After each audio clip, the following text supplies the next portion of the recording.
Welcome everyone to the Centerville City Council meeting being held out here on May 5th, 2026. I don't know about all of you, but my favorite month of the year. But September's pretty nice too, but you're going into winter then. So great time. It's beautiful, just excellent temperatures. So we're kind of San Diego-ish in May here. So thanks for everybody for being here, staff, those that are visiting, council members. Thank you, those that helped clean up from the work session, staff particularly, and doing the room changeover so quick. We appreciate all that you do. Let's make sure that we can conduct the meeting today by getting a roll call of our council members, starting with Councilwoman Meekum. Meekum present. Councilman Bangerter present. Hurst present. Plummer present. And 4 of the 5 are here. Council member Heyman texted me and asked to be excused, and I don't know that if she was joining online or not, but I don't think so. So thank you. We have a quorum. We can proceed. Let's do a legislative prayer of thought from Councilwoman Meekum. He's going to do a prayer. Thank you. Our kind Heavenly Father, we're so grateful to meet here together as a council to represent our city. We're thankful for the moisture we've received. We're thankful for all of our employees that work so hard to make our lives better, to protect us, and help our services keep coming. Heavenly Father, we ask you at this time to bless us as a council, that we will make the decisions that are best for those that we govern, ones that will make their lives better. We ask you to please bless our first responders and all of those that are working hard to serve our community and provide us with the things we need. I say this prayer in the name of Jesus Christ, amen. Amen. Thank you, Councilwoman Meekum. If you'd all rise and repeat after me, the Pledge of Allegiance. I pledge allegiance to the flag of the United States of America and to the republic for which it stands, one nation under God, indivisible, with liberty and justice for all.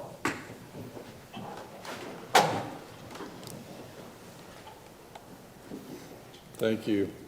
The next thing on our agenda is the open session. This is the time for anyone that's present or joining by Zoom to come to the podium and address what might be on their mind. We ask that you keep your comments to 2 to 3 minutes, and you state who you are and where you're from. Now, there is some public hearing matters on the agenda tonight. We have a public hearing on the 2027 tentative budget, and we have a public hearing on an interfund loan between the Capital Projects Fund and the Water Fund.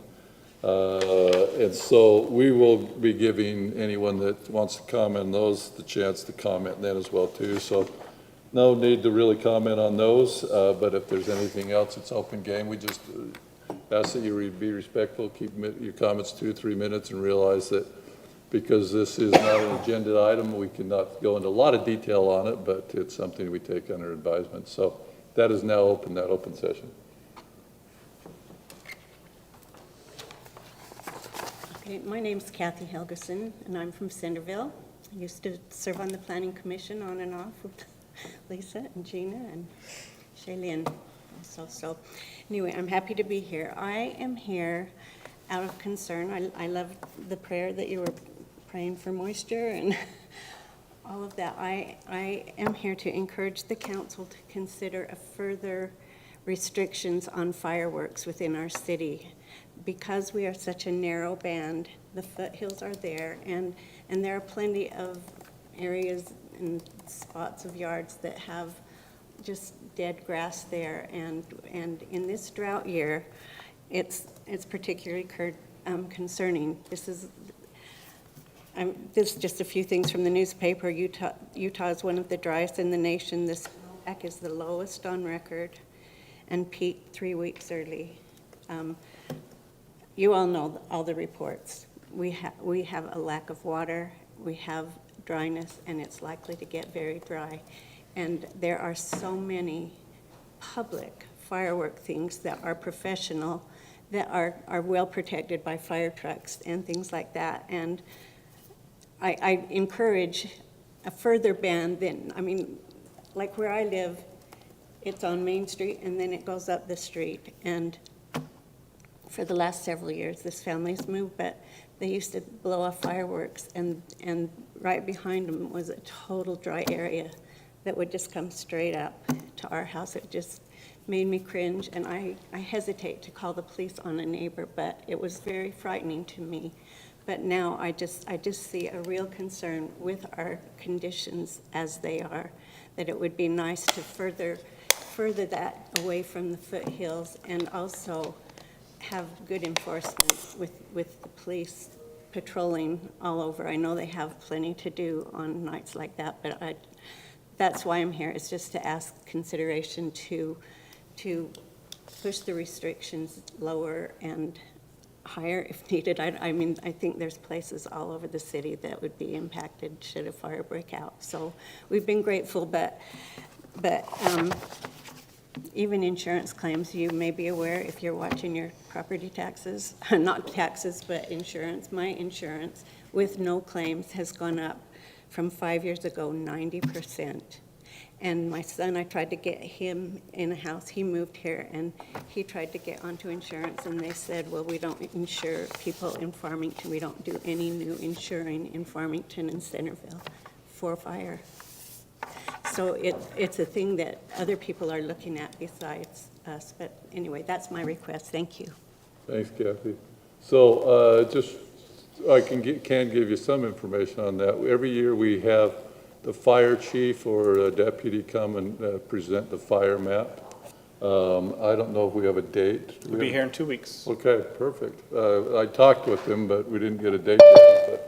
So they'll be coming in 2 weeks to discuss that fire map. I know the proposal right now is unless he changes his mind, since I talked to probably the map how it is, but that's something that we'll have a discussion and he'll present. The biggest thing is people following that map, however it turns out, because there's so many fireworks being set off in those restricted areas as I well, know, too, which and is what a sad I deal. feel like we can go out our backyard and watch 50 fireworks shows. We can, yeah. And so, I mean, I know you can't by state law ban them in the Yeah. city. You can't change that.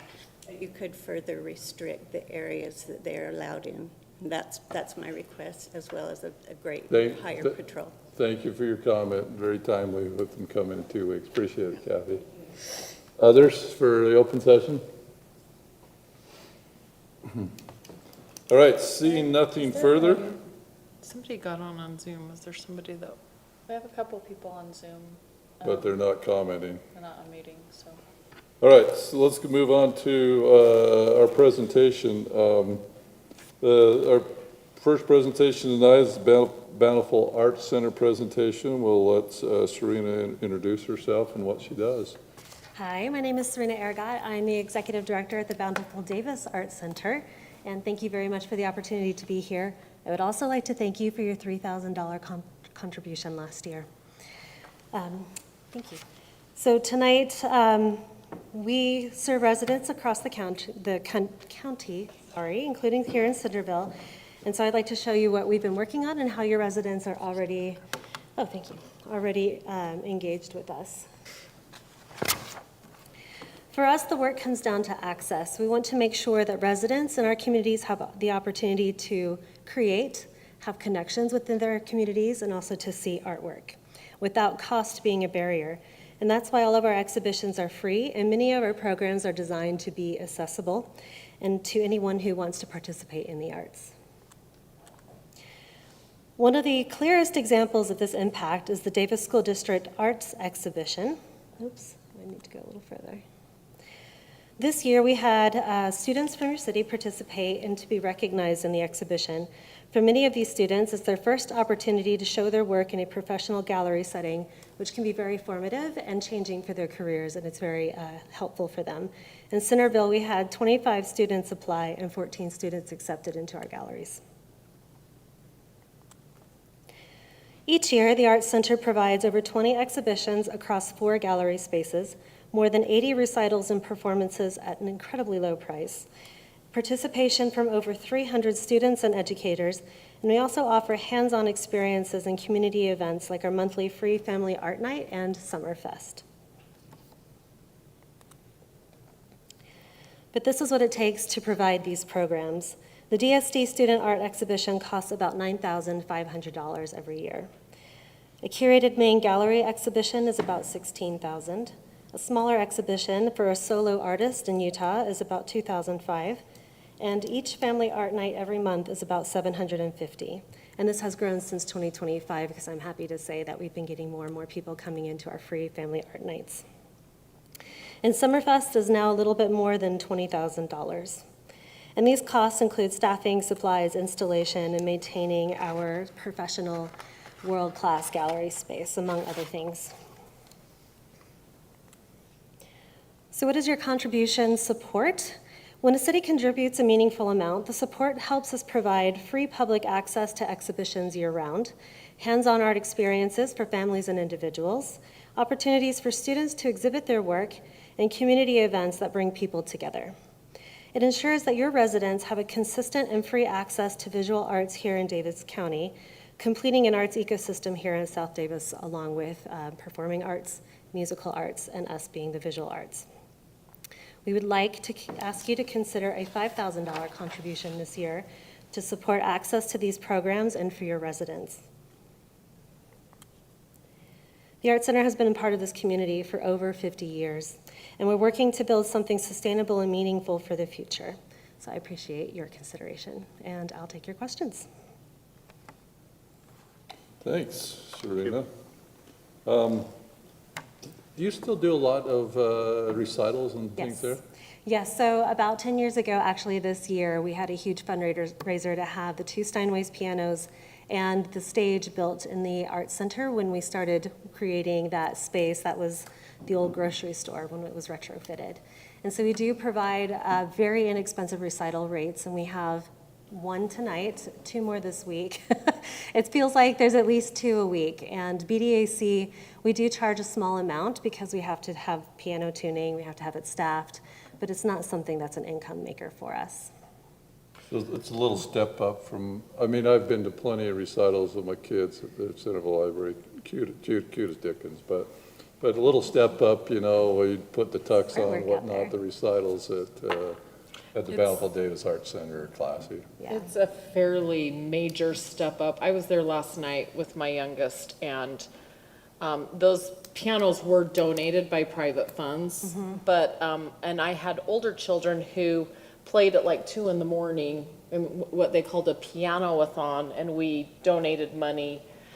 And so they were, like, we had to wake up in the middle of the night, and they went and played, and they kept playing the piano for, I don't know, 4 hours. 24 hours. Yep. Is what they did, and it was, That's cool. my kids feel a lot of ownership to that particular recital hall because of that, but it's really fun for a child to get to play a Steinway.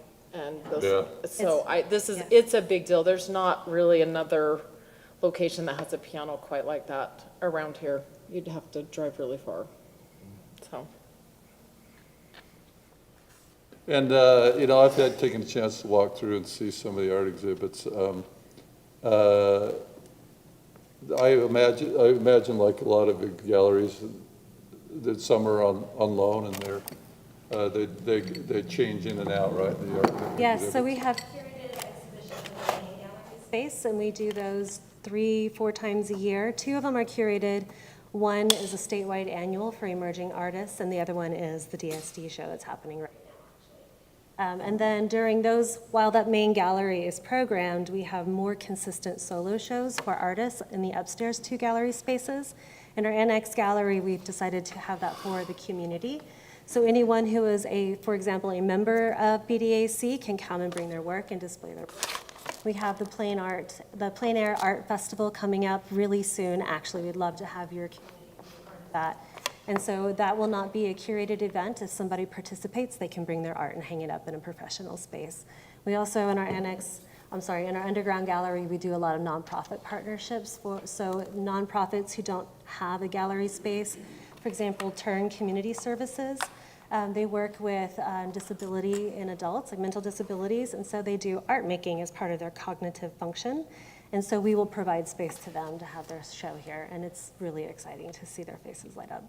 So we do a lot of community work as well as working toward museum accreditation with our upstairs professional presentations of solo working artists and our curated exhibitions too. So what do we have in, say, South Davis County that is an arts center like you guys, besides Bountiful Davis Art Center? The only art center similar to us that I know of is NEMA up in Ogden, which is the Nora Eccles Harrison Museum of Fine Art. That's the only one fairly equivalent to us. They are museum accredited, which we are working on that too, but they are more closely related to who we are. And I appreciate that, having visited art galleries in, London, New York, DC, and all that. I asked South Davis County, but you're telling me what you know of besides Bountiful Davis Art Center is Ogden. So, Yeah. so it's great that what they have there and the service they provide, for sure.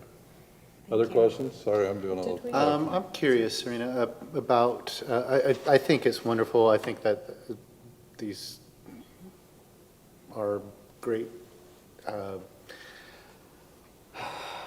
resources for our community, the fine arts, the visual arts. And so how do you get word out for the BDAC? Do you have, I'm sure you have social media. Do you use other ways to kind of get that information out to the public and not just Bountiful, but Centerville?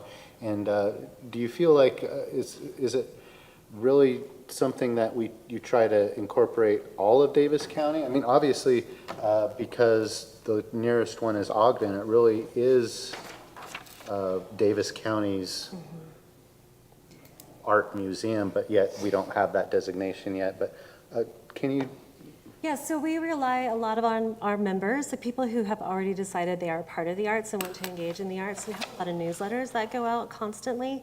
Our social media, we are sure to reach all the way up to Ogden, because oftentimes during our opening receptions, we'll pull Ogdenites, and then all the way down to Salt Lake City. A lot of our artists live and work in Salt Lake too, and so we make sure we have a nice large spread. Okay. And because we are working towards that regional recognition, not just the Utah recognition, but the broader western area of the United States, we also have our press releases that go out to a lot of organizations in the western area. And that would be like Southwest Contemporary Magazine and other arts magazines. Okay. In order to reach community people, that's honestly, I could use some more help in that way. If they're not already on social media, Bountiful City, for example, will put us in a newsletter or in a utility bill where we can talk about free family art nights or free Summerfest coming up. So we could use a little bit more help with our community partners to get that word out so that we can serve even more people. Thank you. So I just quickly Instagram looked you up, and I see that you are advertising. Do you have a website, or are you just doing everything Oh, we through absolutely Instagram? have a website. So bdac.org, it's actually our primary information driver. We have a lot of information about the artist call schedules, the events that are coming out. Family Art Night is the last Wednesday of every month. Summerfest is coming up, that's online as well. We have the last couple of years, we started posting the arts call schedule. So if an artist living in Centerville or Farmington, Kaysville, wherever, finds our website, they can see that they have opportunities to participate and so that they can anticipate when those are happening. So I'm assuming you're hoping for a little bit of financial, again? Yes, so last year you all provided $3,000, which was wonderful. I'm hoping we can extend that a little bit more and deepen your engagement and partnership with us. Have we budgeted anything? I'm not sure I remember now. It's been too long. We have 3,000 in that line item. 100% of it was used last year for BDAC, so we put 3,000 in this year's budget as well. Can I just ask, I'm new to the council, that comes from the RAP tax, I assume? No, that came from the general fund. That's from the general fund. This doesn't qualify for something like that? Services does not qualify, projects do. Okay. Would a project like the Plein Air or Summerfest? We haven't necessarily used that funding for outside organizations in the past. We keep it internally. I'm not saying we couldn't. I'm not quite sure We kind of outlined how we use the RAB tax. It would be a different discussion. Got you. And when you say outside organizations, you mean somebody Outside who of the lives city. outside of city boundaries? Okay. Yeah, most cities have RAP taxes, and they use it for projects within their city, but like Brent says, it sounds like it could go out, but that's what most cities do. Yeah, Bountiful allows it to use for services. We did not outline that in our use of RAB tax to our residents, that it would be used for services only, capital improvement projects. That might explain then why Centerville or Centerpoint Theater can apply for Bountiful's RAP tax, Correct. but we cannot apply for yours. I see. Okay, thank you. Wow, there's something new every day, huh? Me too. I do have to say, if you get a chance to go over and see the DSD art display, it was phenomenal. Seeing I'm assuming mostly high school kids, High school, and then we have junior high in the underground Okay. gallery. seeing that in an actual art gallery was a completely different experience than seeing it, like I was just in the junior high last week and they had their little boards out and they look nice, but it was really cool to see the level of talent in this space. It was beautiful. And my little guy spent quite a bit of time looking, so it was very interesting to kids too. It's lovely to see the audience change by each example or each exhibition that we have, and there are a lot of teens who are up and down Main Street and then stopping in and seeing the artwork. It's really cool. Yeah. A lot of school tours as well during Really the awesome. DSD show.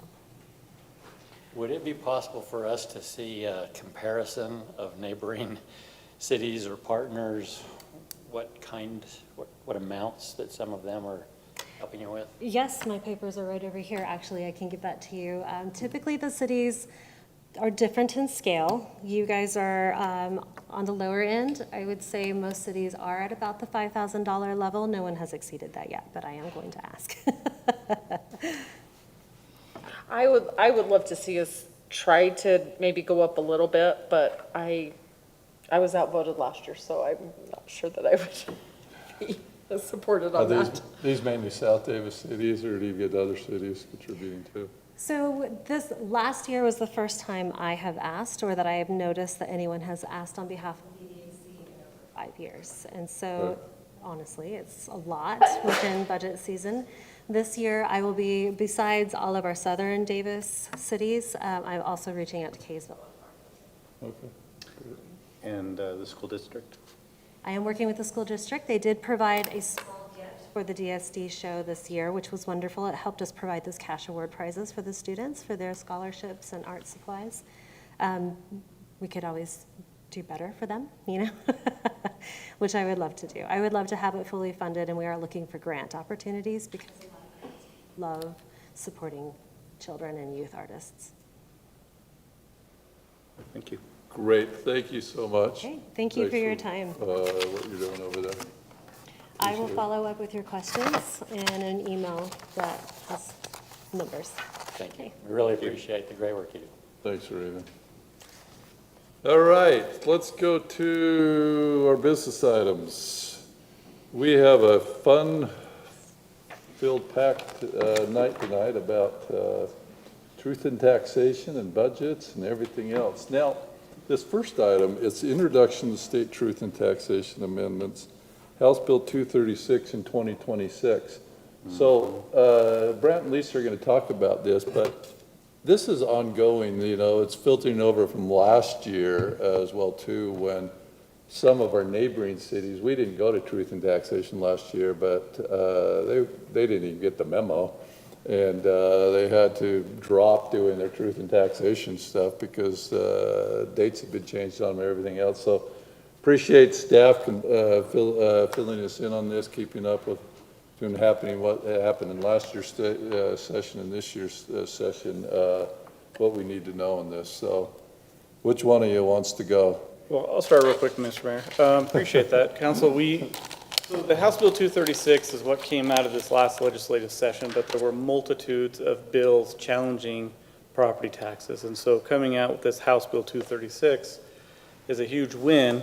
But at the same time, we actually aren't mad at this bill. This bill is actually very helpful, and it's something that should be done anyway. And so we're actually pretty excited about it. Now, the nuances of it and the mechanics of adhering to the state law are challenging. And so we thought maybe it'd be a good opportunity to have this conversation with you to say, okay, you're going to see 4 agenda items following this conversation, all pertaining to House Bill 236. And so we thought, well, let's give you a heads up. Why do we have 4? Why is it mapped out this way? So we don't have an agenda item, you ask a question, another agenda item, ask a question.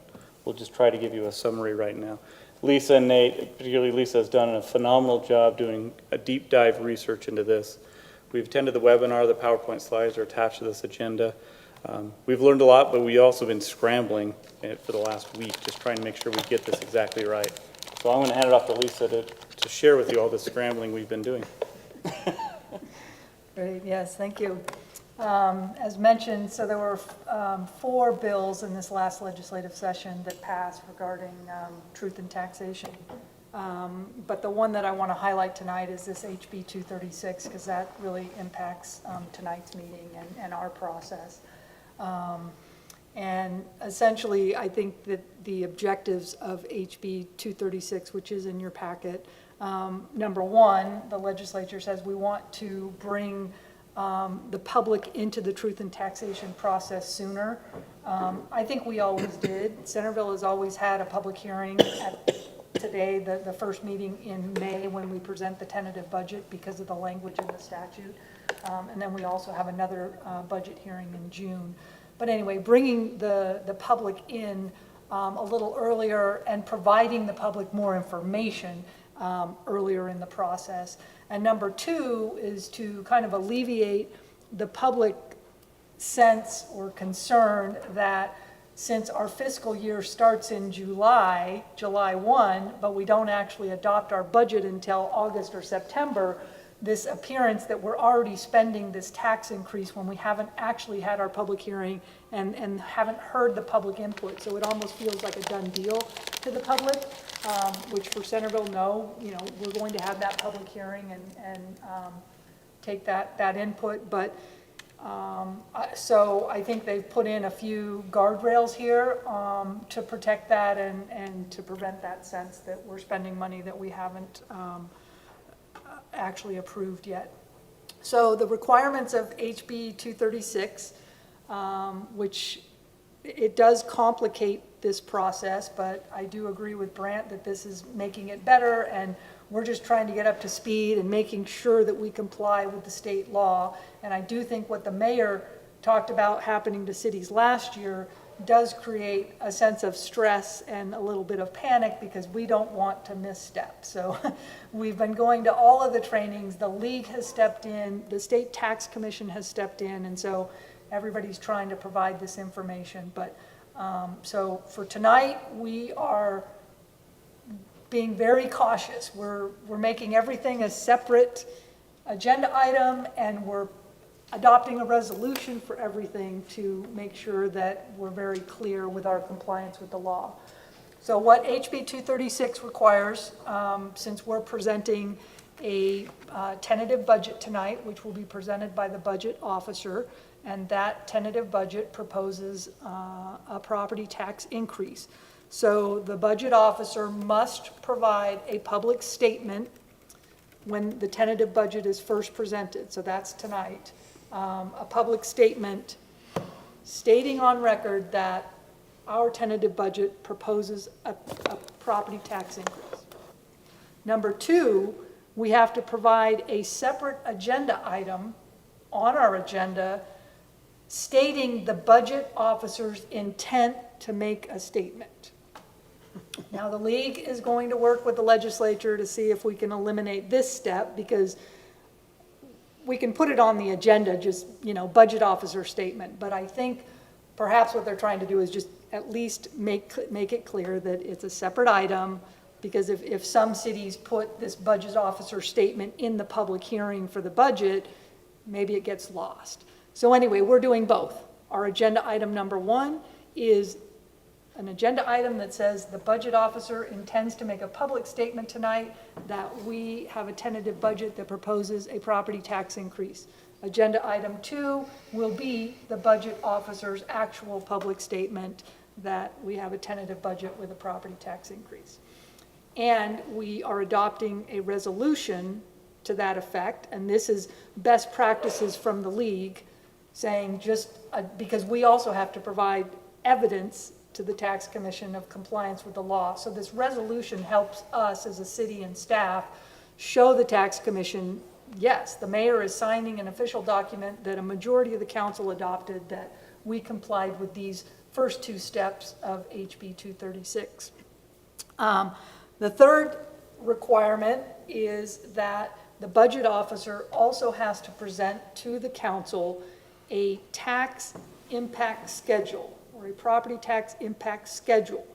And what this schedule does is basically, and it also has to be a separate agenda item, but this, what I'm calling it, the tax impact schedule, sort of outlines, oh, here's the property tax increase that we're talking about. So the approximate amount of the additional tax revenue, the percentage increase, and also the impact to each budget item and line item. And so the budget officer will be describing some of those and presenting the tax impact schedule.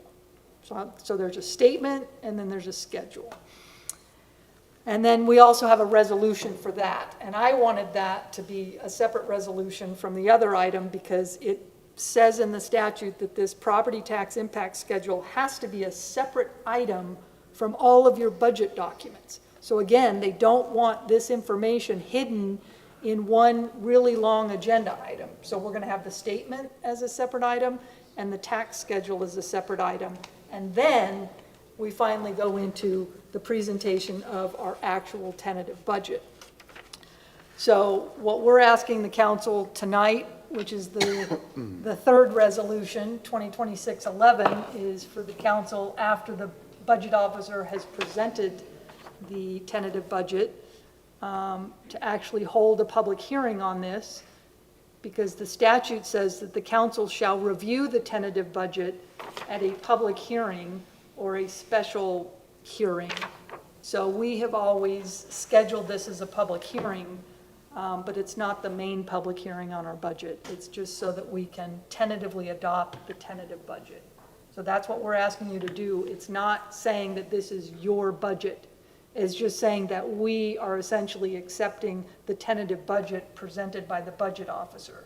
Why we want this resolution, again, is, and we haven't always done the resolution for the tentative budget, but we are this year, so that we can show the tax commission our evidence that the budget officer presented the tentative budget as the budget officer's budget, that we held the public hearing and the council tentatively adopted it. And then we also have to schedule our public hearing on this tentatively adopted tentative budget. And this is the main hearing with notice, proper notice. And so we're proposing that will be scheduled for June 2nd. And that is in the resolution as well, scheduling our public hearing.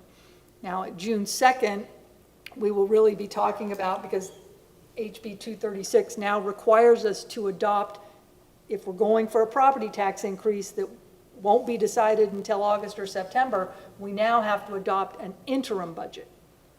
Centerville, historically, we've called this the operational budget, but now it has an official name. We will now be calling it the interim budget. So we have tentative we're going to adopt tonight, and then we're going to have a hearing in June, and at some point before June 30th or so, anyway, at the June 2nd meeting or thereafter, adopt the interim budget with this proposed tax rate. And the interim budget has to include your tax assessment schedule, your tax impact schedule. So we will be attaching that as well. And then item number 7, we have to take the amount that, so the interim budget anticipates the property tax increase, but we have to put the funds from that proposed property tax increase. We have to take general funds and put it in a restricted account because it hasn't been approved yet. So if we adopt this budget without the tax increase, we have to show that we have enough funds in our general fund to support that. And we are not allowed by law to spend or encumber those restricted funds until we adopt our final budget in August or September. As example for that, so what's included, and you'll see in the schedule when I read that later, is there's a number of items we've listed, and you may have looked over that. We are not allowed to Chief's chagrin, he's not very happy.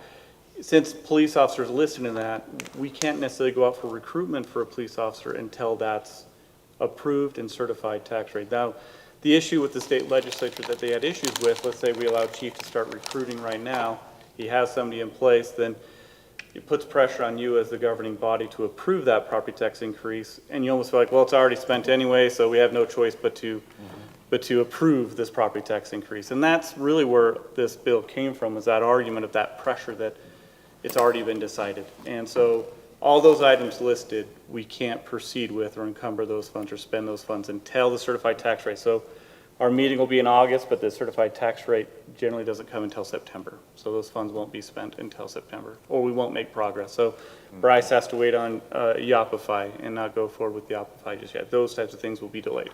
Sorry. Yeah. So we will go through our agenda items, and we're happy to answer any questions now or during each one of those, but I do think it was helpful to say, this is the whole process, and this is why we're doing 4 agenda items for our budget that used to be 1 agenda item.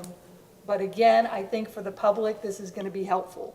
They can see very clearly we're proposing a tentative budget with a property tax increase, a proposed property tax increase.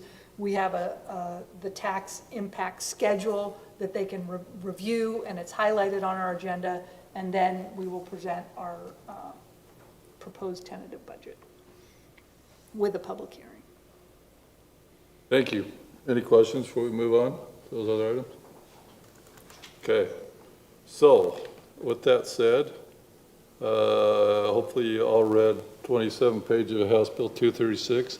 It's your chance to give me a motion of whether you accept House Bill 236. No. We can't be renegades, I guess. So we'll have to do the next 4 agenda items. All right, let's go to item number 2. This is notice to the public that the budget officer intends to state in the public meeting the fiscal year 2027 tentative budget includes proposed property tax rate increase. And Brad and I went through this. The first thing that I need to say is that this agenda item is to provide notice to the public that the budget officer of the city intends to state in the public meeting that the fiscal year 2027 tentative budget includes a proposed property tax rate increase. So I've said that twice now. So it's got double. Anything else I need to cover before I turn it over to our budget officer? Okay. Brant, you're our budget officer, right? Yes, thanks, Mr. Mayor, City Council. So in this agenda item, I am to state that. Wait, are we still on agenda item 2? No, we're on 3 now. Do we have, do you have? Oh, okay. So we I did 2, warned and now the we're mayor on and I 3. that Lisa will interrupt us So regularly. 2 was to make sure just we do saying this he right. intends to say something.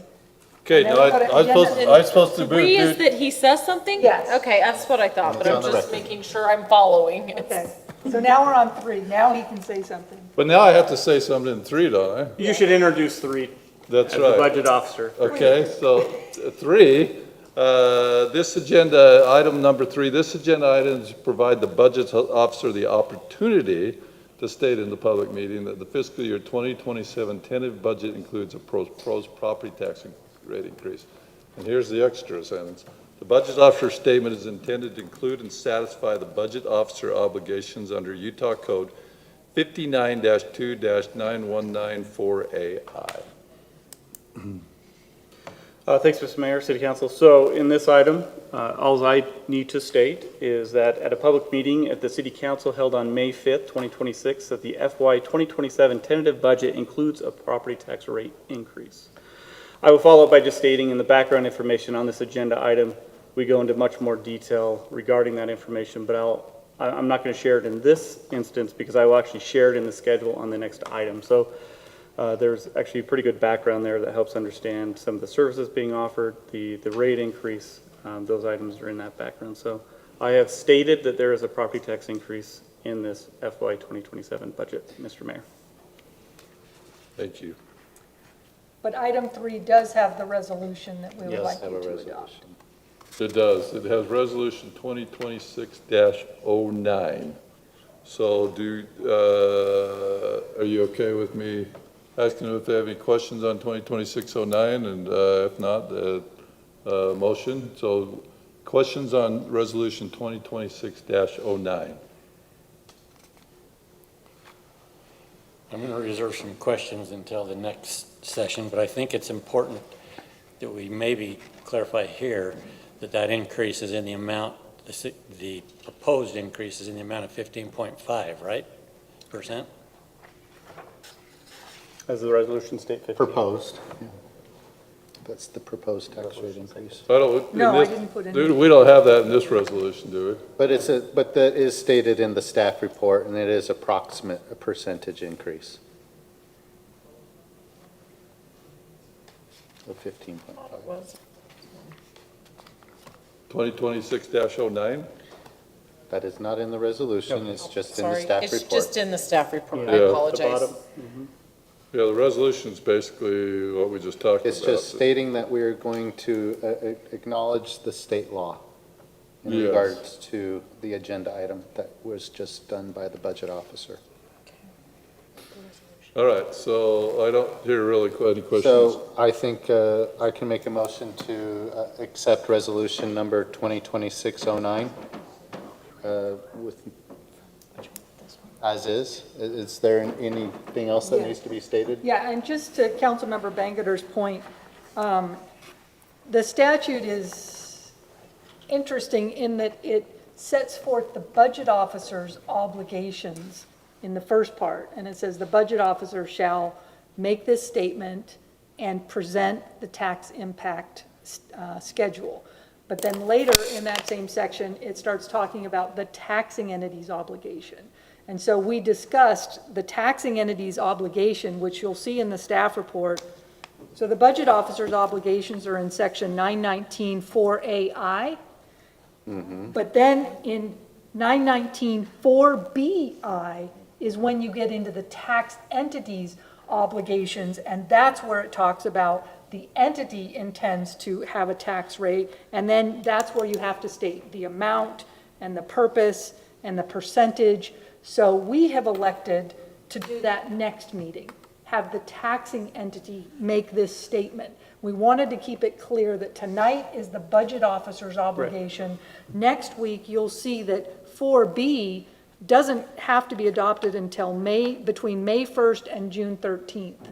So that's when we would like those items. I didn't want to speak on behalf of the entity, so the conversation was potentially I could speak on behalf of the budget officer and the entity. But And I read wanted to all keep of this. those two separate, because I'm recommending this budget to you as a budget officer, but you as a taxing entity can change or deviate or when it comes to adopting the interim budget, right? So I didn't want to speak on your behalf as the entity. So we're basically saying you as the governing body is the entity, and I stay the budget officer, and not to blend those. And the purpose of this resolution 2006-09 is just to state that we met the budget officer's obligations under 4A, and all of this information, just in terms of substance, the budget officer will present in our next item, because it practically mirrors the statement that the taxing entity has to make next week, or in 2 weeks. Okay, so we have a motion. Do we have a second on that motion? I'll second that. So we have a motion and a second. Okay, further discussion? Councilman Meekum. Aye. Aye. Aye. Aye. So 2026-09 is, passes 4-0. Okay, let's go to item number 4. This is the budget officer presentation of the property tax impact schedule. This is resolution 2026-10. That you have some stuff, you have the resolution and some background in your material, but Nate and Bran are going to handle this too. So what do you want to say on this one? Yes, Mr. Mayor, so what you see on the screen, actually, this is the proposed property tax impact schedule. So ultimately, what's in here is an estimated 15.55%. I'm going to give some background before I start reading. The 15.5% is an approximation for various reasons, but one of them is we actually don't know what that increase will be until we understand what new growth is. So it's going to change. If new growth comes in, it may not be 15.5, it may only be 15. It just kind of depends on, there are some numbers we don't have from the county and won't see from the county until late June, that we won't know exactly what that rate will be. So again, keep in mind that 15.5% is an approximation, and it could shift and change. Obviously, in our budget, we saw an increase of more than $361,640 in our proposed budget. We're only asking for a property tax increase to cover that $361,000. The other areas that are covering that increase are an increase in sales tax revenue of $100,000 and using fund balance to balance this budget. So here we're only identifying certain areas within the budget that saw an increase to an impact to our schedule. We're not listing all items that saw an increase. That would be a very daunting exercise, but again, nonetheless, it would be somewhat interesting to do. So here I'm just going to go through a proposed property tax impact schedule. Centerville City will consider an increase to its property tax rate from 0.001200 to 0.001386, estimated to generate an additional $361,640. The following information is intended to provide decision makers and the public with an explanation of how the city's operations would be affected if the property tax rate remains the same. So Centerville City's current property tax rate, the 0.001200, generates $2,330,249 a year. The proposed revenue with tax change would generate $2,691,889, which is a change or a delta of $361,640 a year. The estimated increase to Centerville City's tax rate is 15.5%. The estimated increase to a resident's combined rate is 2%. An estimated increase to a primary residence of $582,000 is $59.61 a year.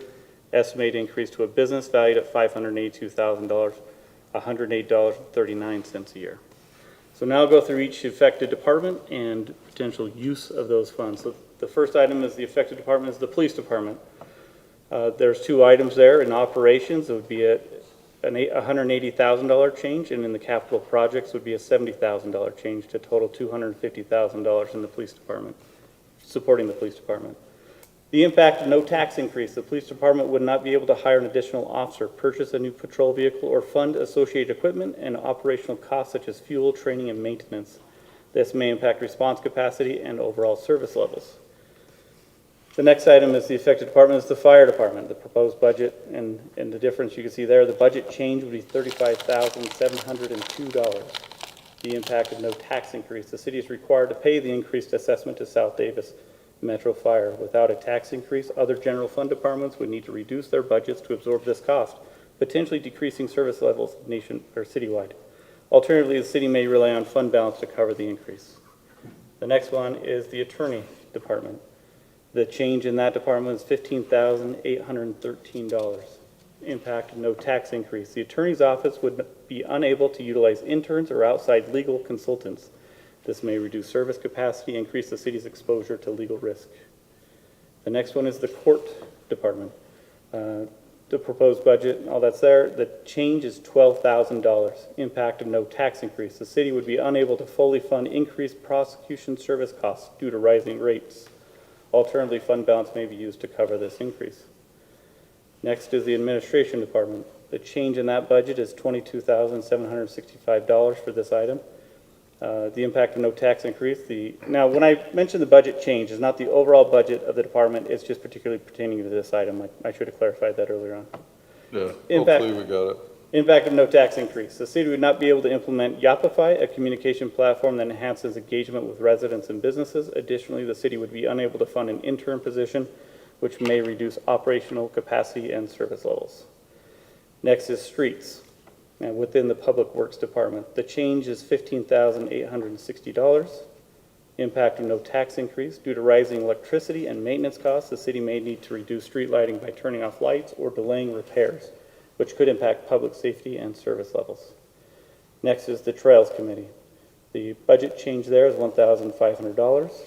The impact of no tax increase, the Trails Committee would be unable to fund trail signage and recommended maintenance, which may limit usability and long-term upkeep of the trail system.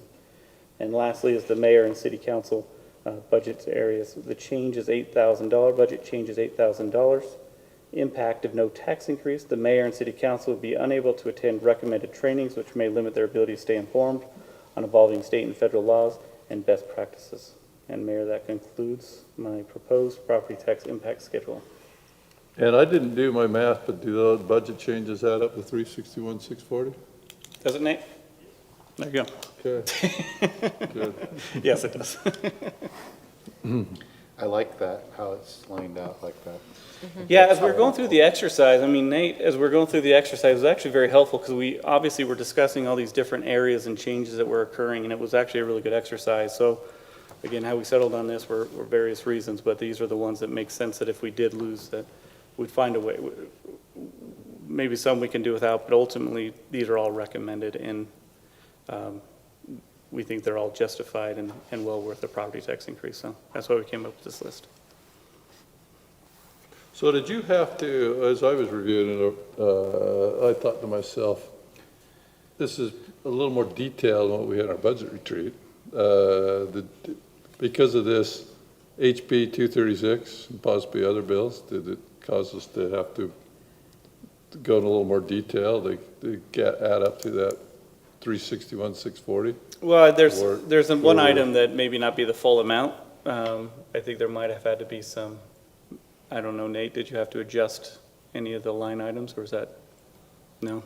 So no, that's what we just came up to. And that's, Because, I mean, we talked generalities before, and we said the property tax increase would be for the police officer. Yeah. The bulk of it is, correct. but this gives a little more detail.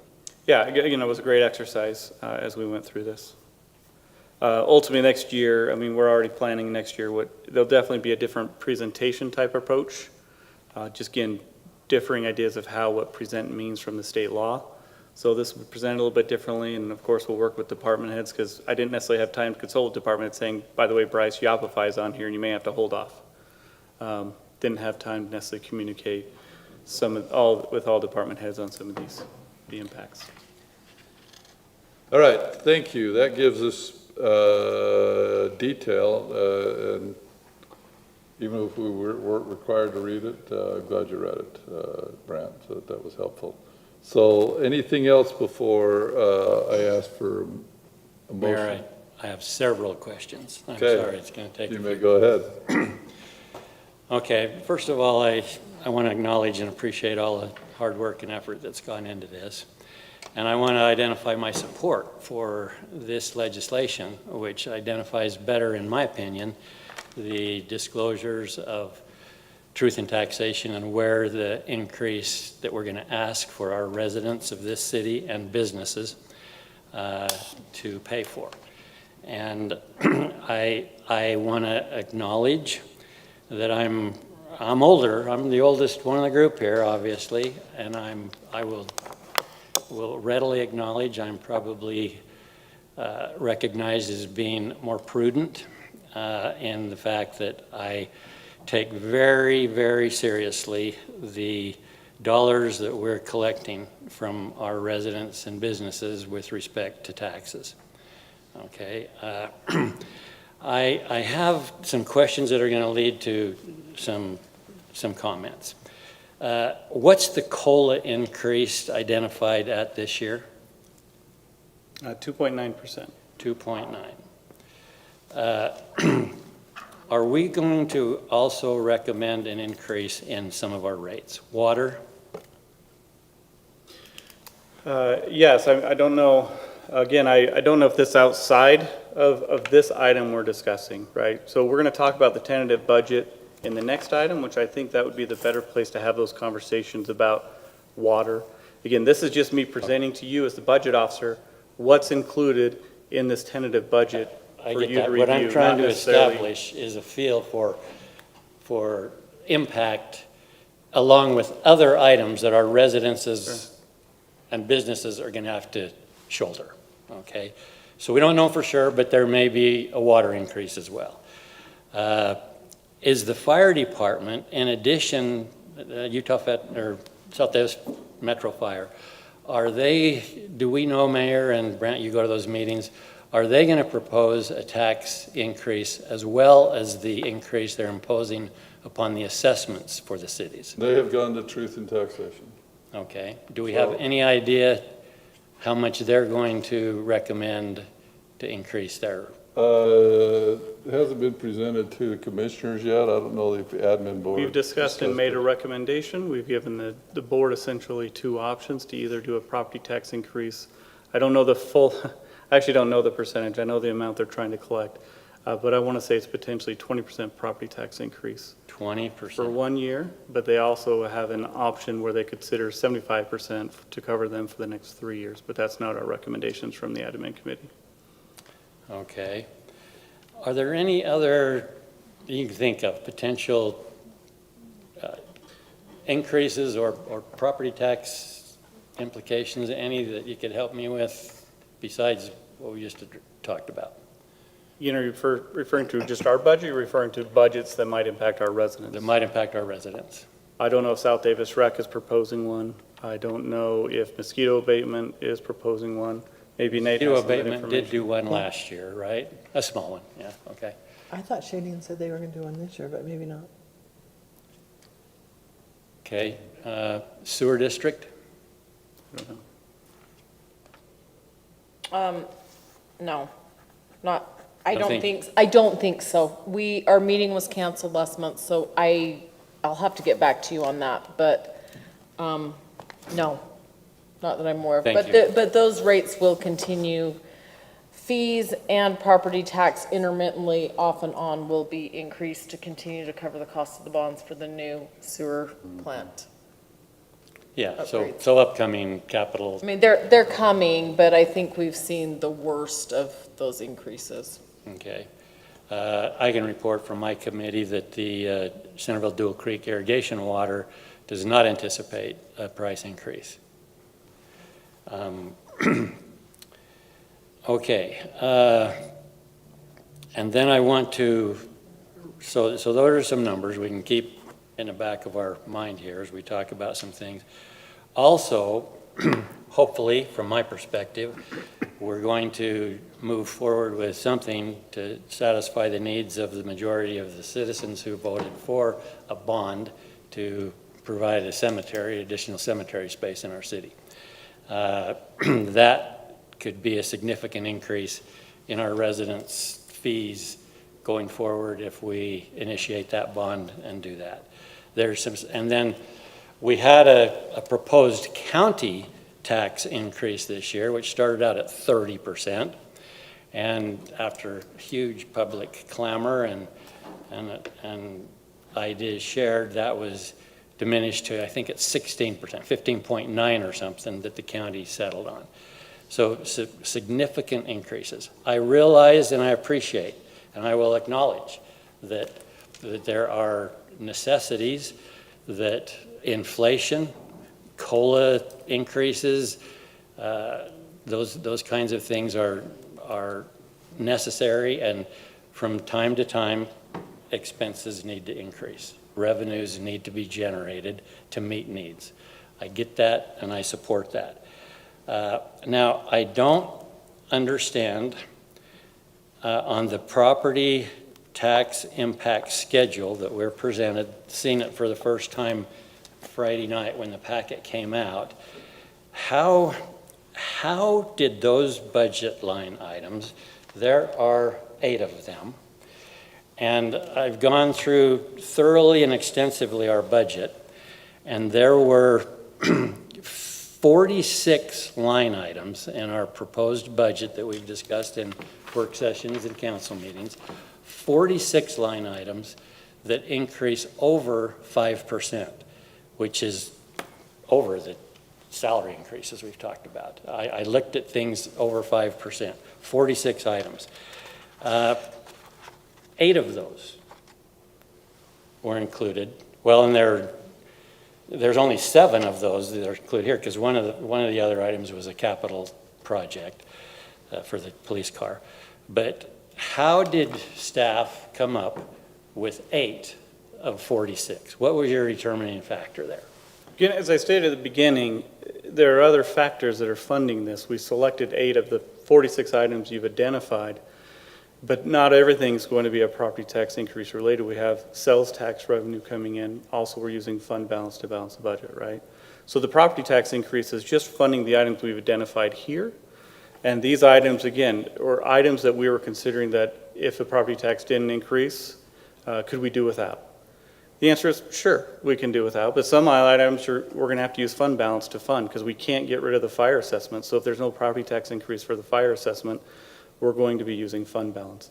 There's so many rising costs that are 5% above for sure. How many are 5% below? That's the next challenge I have, is I feel that our departments do a really good job cutting costs where they need to as well. So it's not just all increases across the board. There are many decreases to balance this budget as well. And our number one asset is our employees.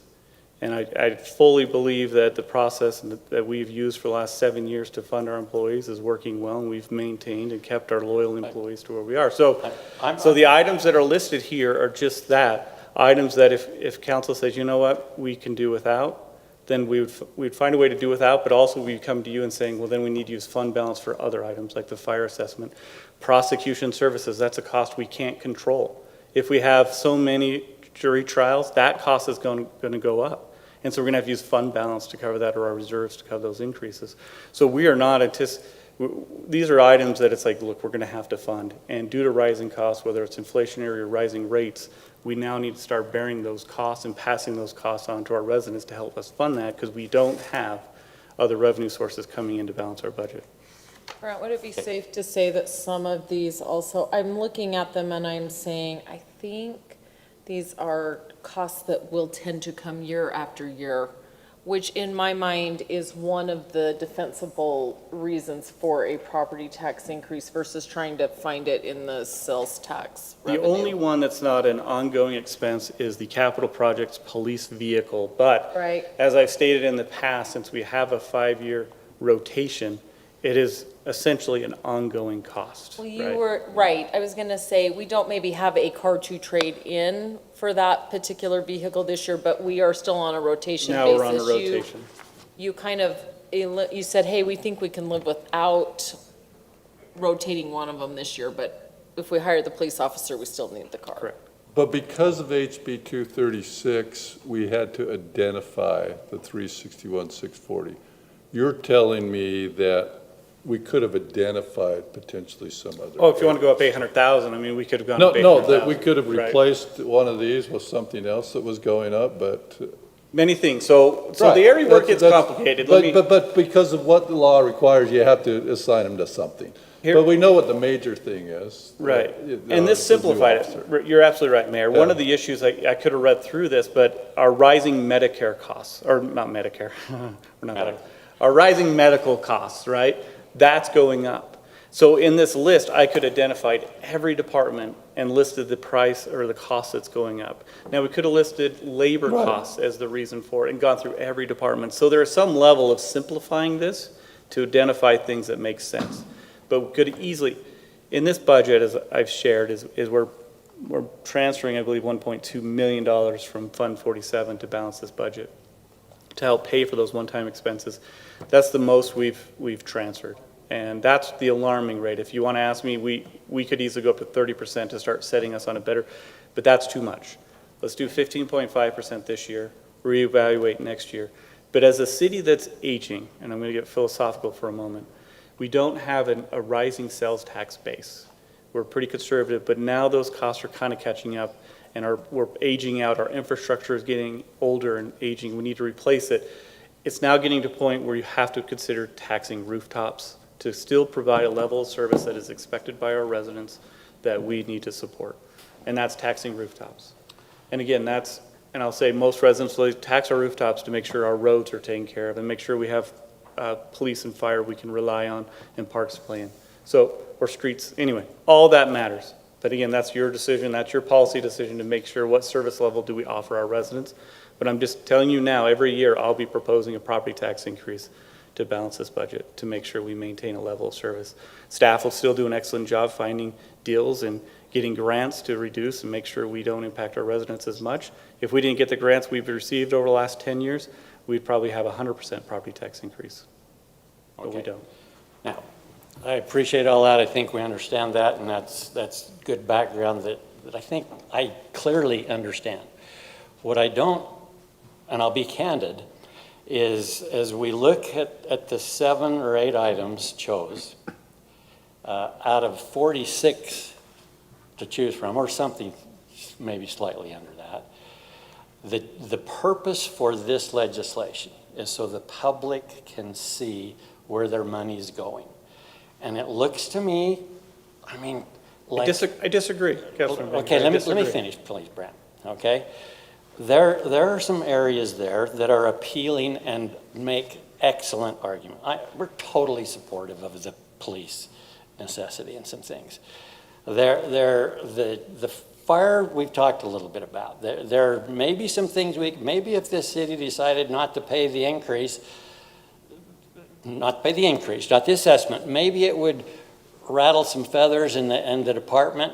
You're saying no, Brian's saying yeah. I mean, let me finish my point here. Maybe it would initiate more incentive from the Metro Fire District to raise their amount, the amount they need it, with assessments to cities capped. So that one bothers me a little. And then, you know, we pick $1,500 for the Trails Department. Well, yeah, most citizens are going to really want to do trails. That's not going to present an argument. Mayor and City Council, you've identified an $8,000 budget change there for training and education. Why did that come up? I mean, the specificity of maybe what the mayor wants to do on a training or a travel to somewhere, or maybe a council member or two. The fact of the matter is training, and I've tabulated those numbers over the entirety of the city. We had a good discussion on budget for training and education last time. And I just point out that last year, we spent $102,000 plus on education and training in our city. And this year, the proposal is to spend $134,000. That's $32,000 more, and that's a 32% increase. Brent, how is it that $4,000 there was for you, for administration, to have more money for training, going from 4 to 12? And so why did the mayor, okay, because our mayor, but does the public realize that the other departments and people are getting a 30% increase? And next year, we all know how that works. You know, we had 132 last year. We need 30% more next year. Those kind of things are transpiring. I support training and education. I support a small increase, but I don't support 36%. Those aren't showing up. Some of the ones that we have an issue with, a challenge with, it seems to be these easy ones to justify to the public, so they're going to support a 15% increase. I don't think that's the purpose of the truth in taxation. I disagree, and the whole point of this legislation is to identify the purpose for the property tax increase. So you put not do a deep dive into every increase. The whole point of our budget discussions and our budget retreat is to have those conversations and increases, and you have the opportunity to decide whether or not you support the $16,000 for the police officer, the $8,000. You can decide that.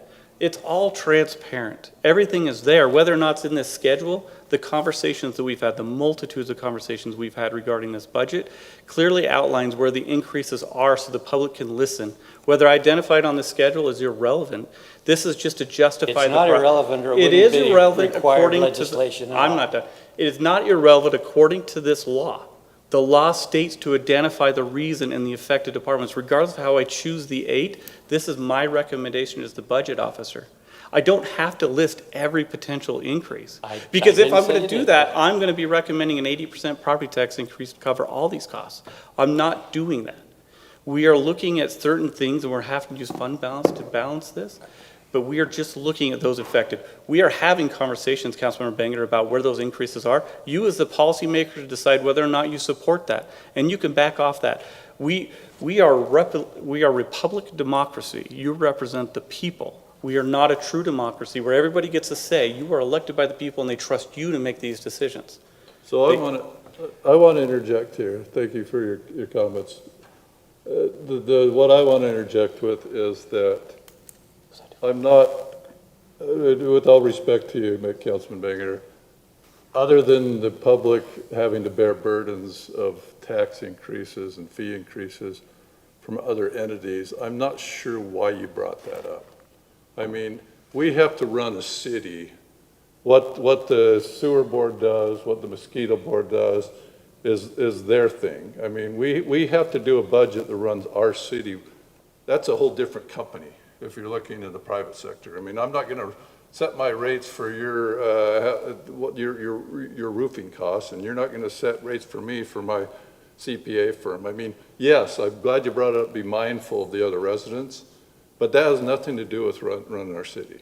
And the second thing I really take offense to as well is that it is not fair to make the statement that you are the most prudent person on this council. What you feel is prudent, another member feels another area is prudent. So that's not fair, because you have 4 council members, 5 if Shaylin was here, who are prudent as well too.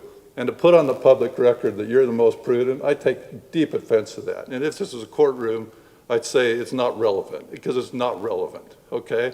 Making those type of statements, because they all care and are prudent as well too. And that one really bugs me, okay? Mayor, I'm sorry. And what's on this schedule here? Yes, we can change it around, but we're not voting on the property tax increase tonight. If they don't want to approve this resolution, and if they want to take some of these things out, fine. But for 4 weeks or middle of March, so almost 2 months, and some cities are just presenting this around the state to their council tonight. Our budget officer and our department heads have been on this since January. We had 2 nights of meetings. We've had follow-up meetings. We are now into May, other things to get done, and we're still debating back and forth little things out. I gave you in work sessions, I finally had to make some decisions of moving ahead, because silence to me is an answer. So unless you're going to have council members, and I hope some of you others step up and say, yes, let's drop a couple things off this and take it from 15.5 to 13.5. We need to move forward and get something done. Okay, and so I appreciate what you're saying and being prudent, because we're all prudent. But you're handpicking areas that you think are prudent, and maybe the council does as well too, but they need to give impact and make that determination. That's we're as Brant said, we're a body that representative of 5 people get to vote here. So you presented your stuff. Is there more to present, or can the other council members weigh in on what's been brought up? Because we're spending an awful lot of time with you and Brant debating. I will accept your criticism of my statement about prudence, okay? I accept that, and I apologize to have said that. I do believe that other council members and yourself and the staff is prudent, but I believe that the overall sentiment here and the feeling is and the reason I brought up the other increases, I am conscientious of the residents of our city who I'm elected to represent, and I promised in campaigning that I would try to be as careful as I could with their tax dollars. And I don't believe, personally, I'm one opinion of 5, that we have tightened the belt enough. And so I've tried to point out some areas where we could. With respect to the time we've spent on this, multiple times, Mayor, with all due respect, in the course of those conversations, we've come to, after we allow some things to go on for 45 minutes or an hour in our meeting, we get to some of these specifics, and I've been cut off to be able to present some of the specific numbers and items that I was interested in talking about. And so now we're here, maybe a little ill-prepared. Robin's brought out the point. Maybe we should have started our budget discussions sooner, or worked something out, or allowed enough time and been willing on occasion to maybe stay till 10 or 11 o'clock at night and do some things to get the work done that we're here to represent the people for. So with that said, I'll just wrap It's not up. a badge of honor, stay till 10 or 11 o'clock at night. Some cities don't have 2 nights of budget sessions. That's what I was just trying to point out to you. I mean, we spent 4 or 5 hours on those evenings, that some cities don't even do that. I'm not saying that we can't allocate time to things, but I haven't heard other council members in all the time we've sent saying that yes, let's vote and eliminate those things. They can still, I mean, we're not approving the budget till August. I mean, if they want to eliminate some of them now, great, let them eliminate. You've made your point unless there's more you want to make.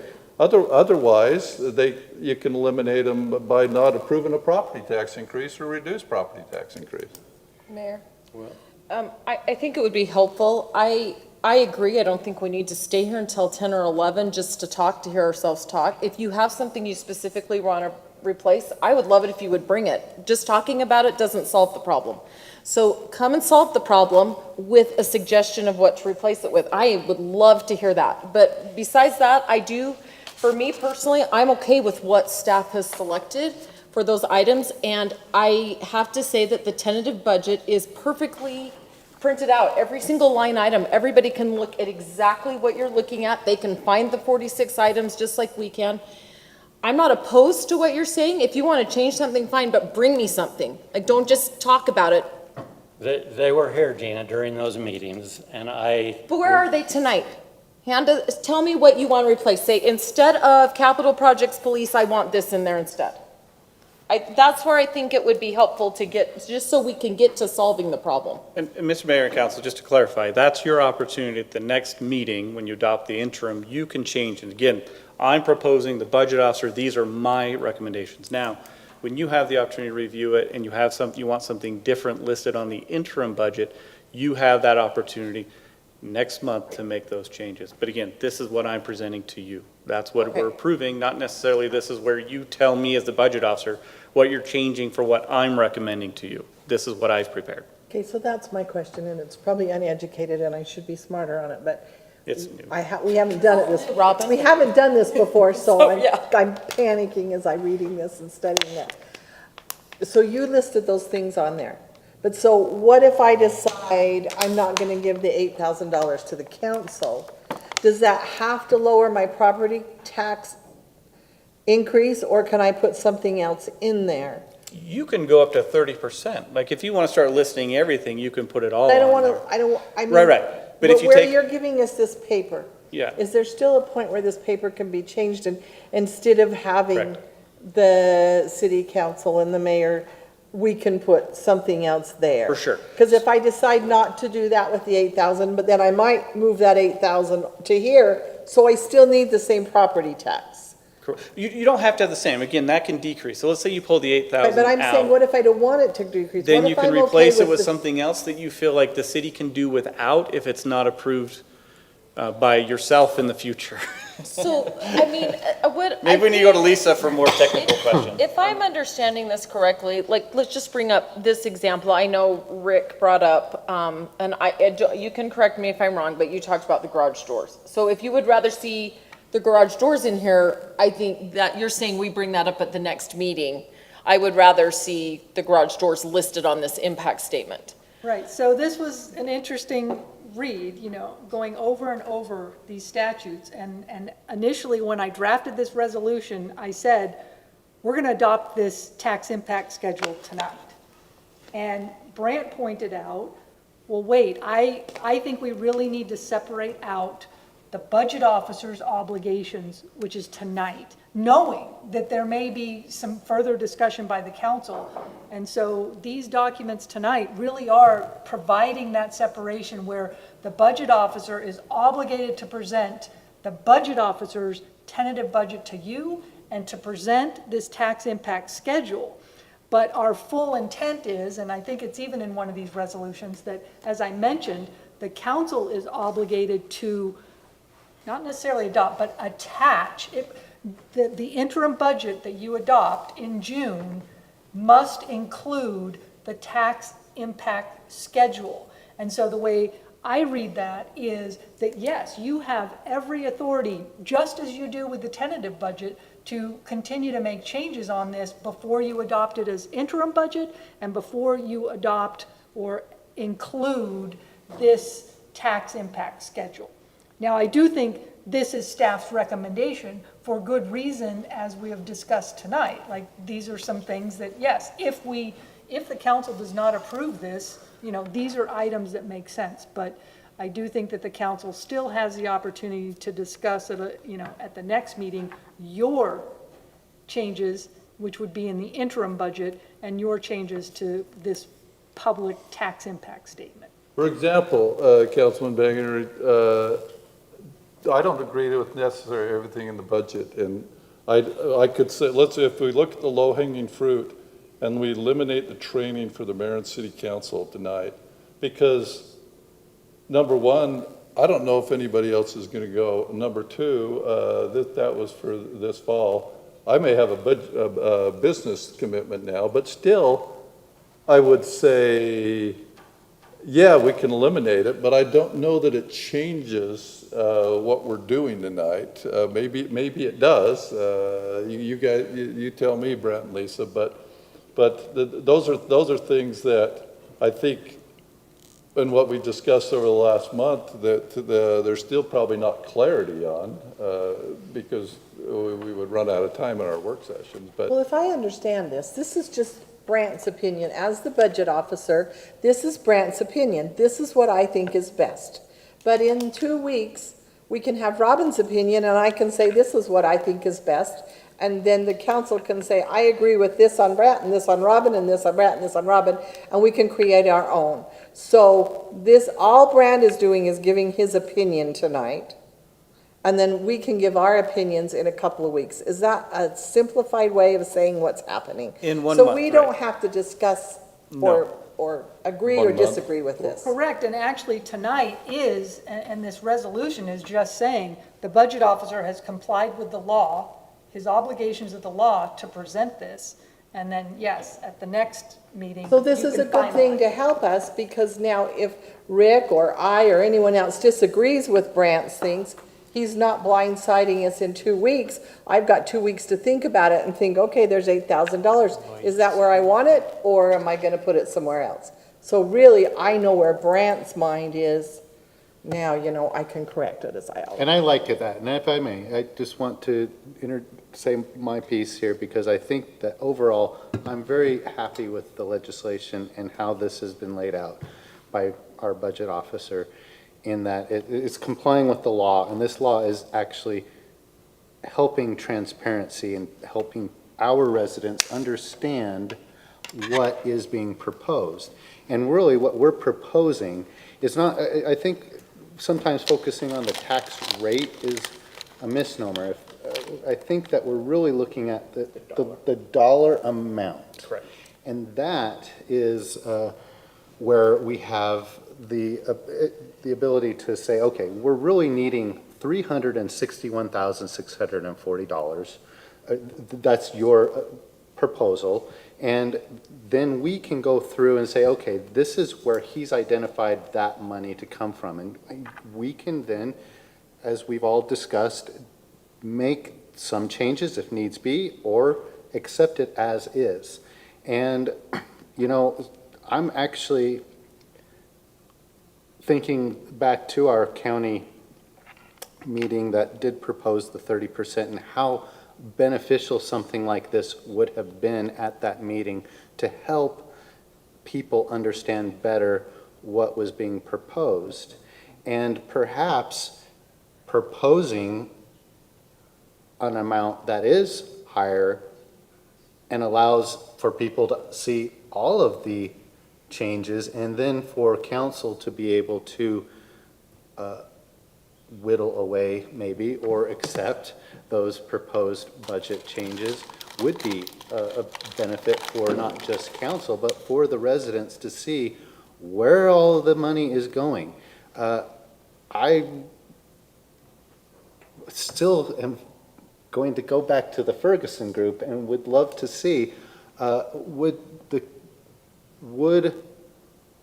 the residents support an ongoing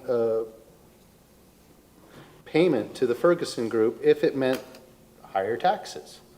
And that's something that, you know, I would feel like getting some more input from the residents on things like that would be helpful. So having a larger or a proposed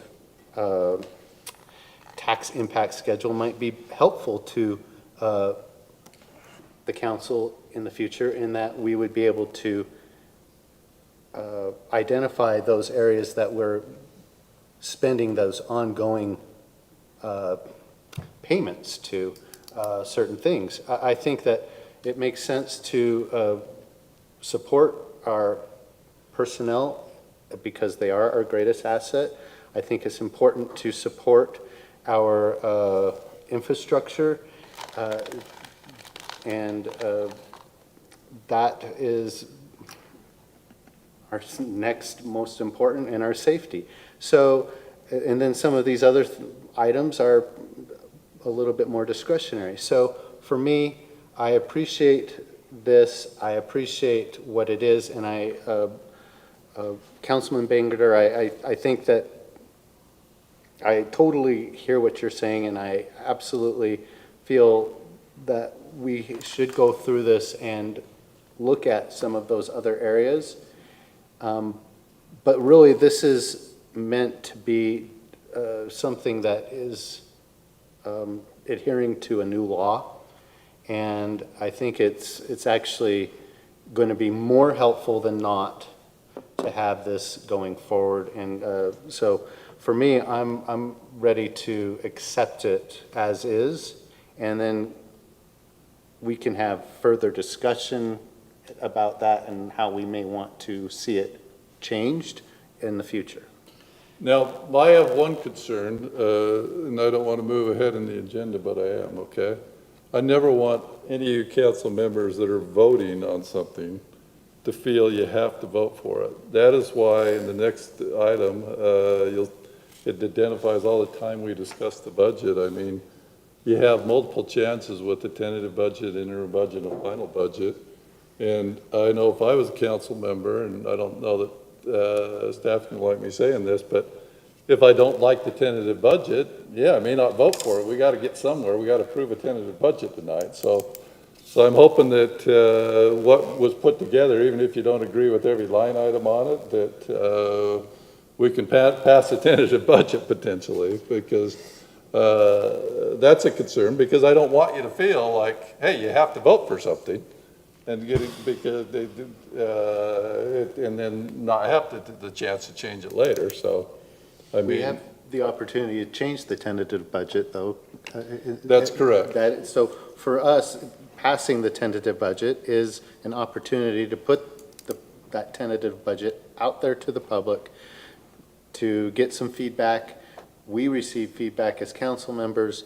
We're able then to come back and maybe have more discussion on that tentative budget. It's not set in stone, although I've been discouraged in the past. It does often get passed as is, although we have had minor changes to that tentative budget in the past, so I won't deny that. But that being said, I think that this is a good new proposed property tax schedule. So for me, I would be willing to make a motion to accept resolution number 2026-10. And Second. got a motion and a second. Okay.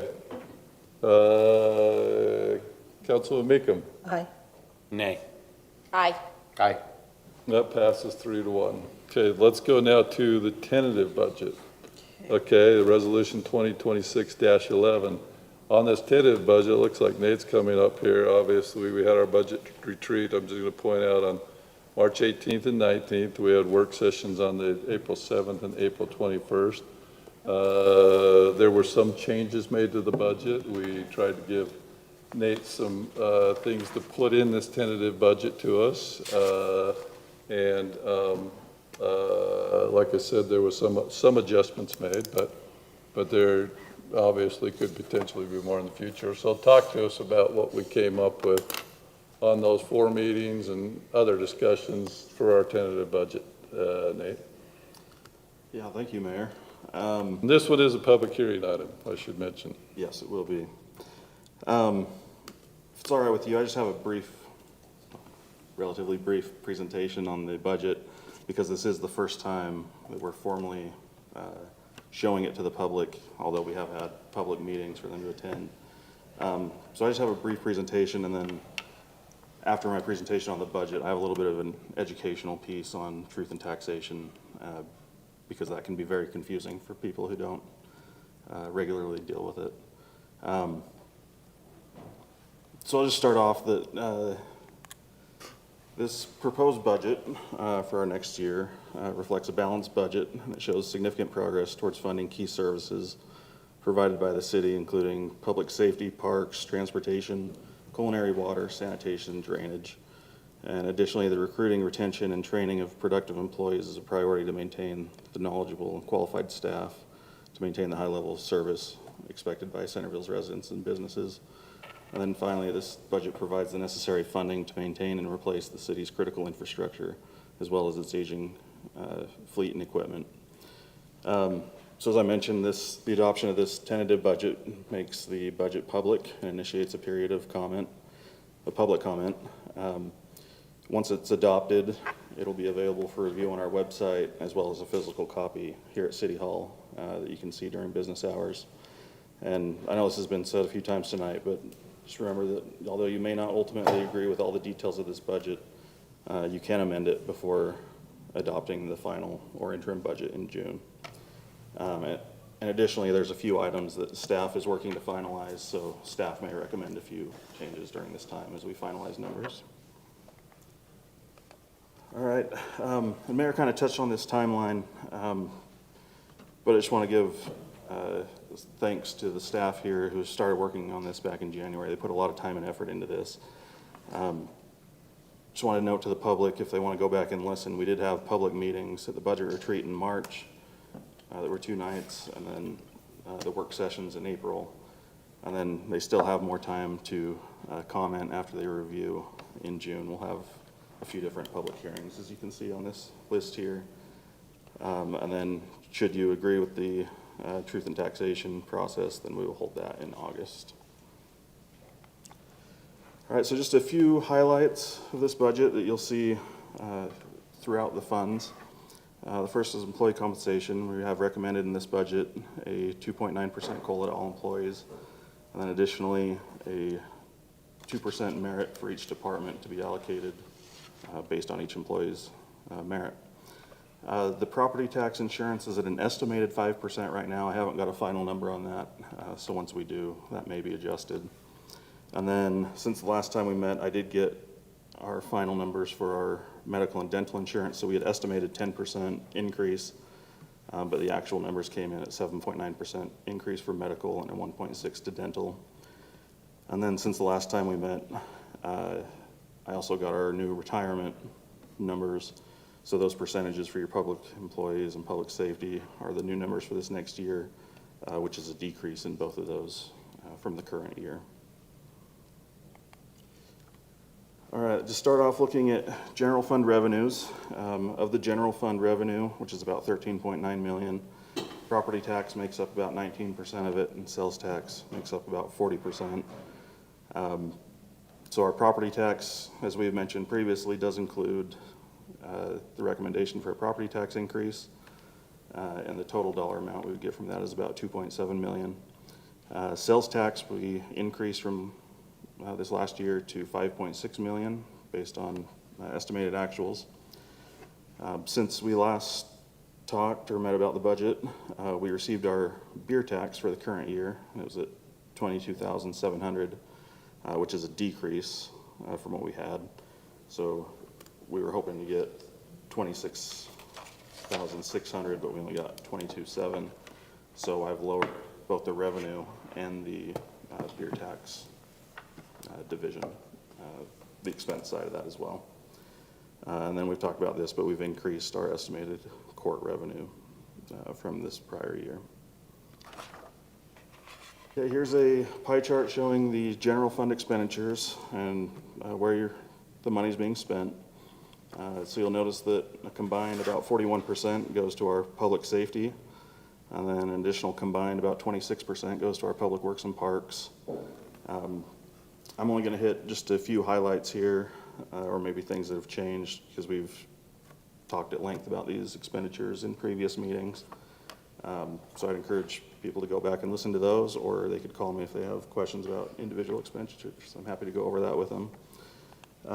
But the first is our fire assessment. This did increase since the last time we met, just by a little bit, but it reflects about a 2.9% increase from this last year. And we've talked about this as well, but our police are requesting a new officer. We believe that this would give them the additional staffing needed, especially during time of turnover, and would be a big benefit to the department and as well as the residents. And then as far as personnel goes, we also have in this budget for additional funds for interns in the administration and attorney departments. And then included in our general fund, we do have these transfers to our other funds, to our capital projects fund, our rec fund, the RDA, which is the sales tax incentive payment, and then to drainage and to our transportation funds. All right, so moving out of the general fund and into some of our other funds, the key part of our recreation is that we've increased our ski school capacity to be able to allow more participation there. And then, as I noted before, we are transferring, essentially subsidizing $21,000 from the general fund to help that rec program. In our RAP tax fund, we're estimating to receive $550,000 in revenue from our RAP tax. And in this budget, we maintain our distribution that we've historically followed, with 85% going to parks, 5% to the Whitaker Museum, and 5% to the Performing Arts Theater. And then we keep the 5% in the fund to be used for future projects.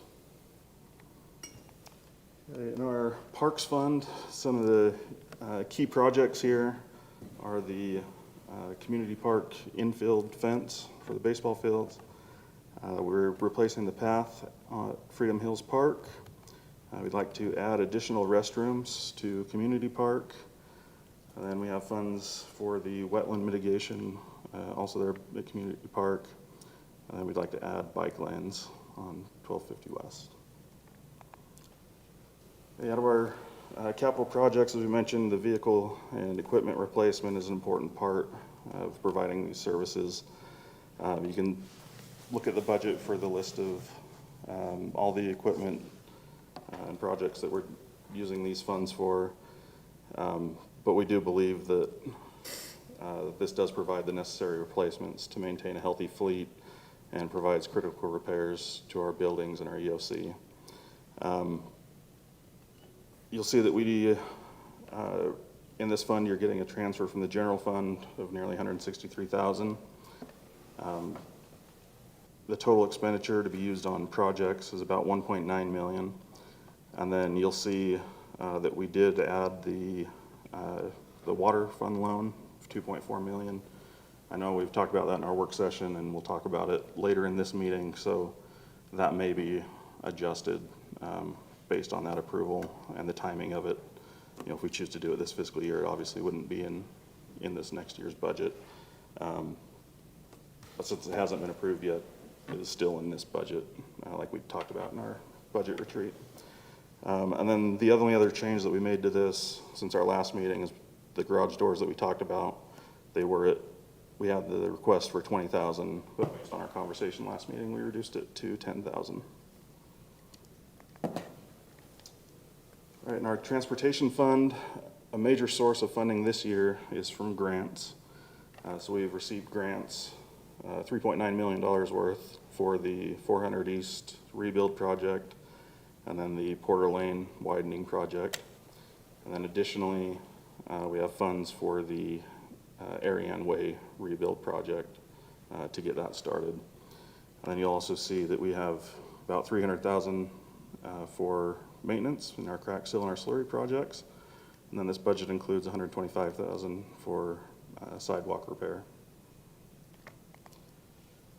In our water fund, we do have that loan that's being proposed from the Capital Projects Fund for $2.4 million. In order to cover this cost, it would equate to about a 7% rate increase. But the caveat to that is we are still going through that rate study with Waterworth. So the actual rate increase will be adjusted based on their recommendations. But that's what's in the budget right now. The key projects in our water fund are to replace the Main Street water line, to acquire land for the new well, and then replace the 550 South cul-de-sac water line. If we do borrow less than the 2.4 million as discussed, then the rate obviously wouldn't need to go as high, which we would recommend. Just like a bond, sorry, I'm going to deviate just for a moment. You know, when you bond for something, you bond for the upper limit, and you may borrow less than that amount. It's kind of what we did here. You can borrow up to 2.4 million, the authority, but hopefully they only borrow 1.8 or 2. So anyway, we can talk about that more in the next item. All right, in our sanitation fund, we were hit with a couple of rate increases by our vendors. So Ace Disposal increased their rates 5%.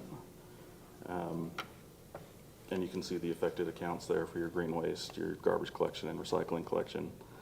And then Wasatch Integrated increased their tipping fees 14%, which turned out to be $1 per garbage can.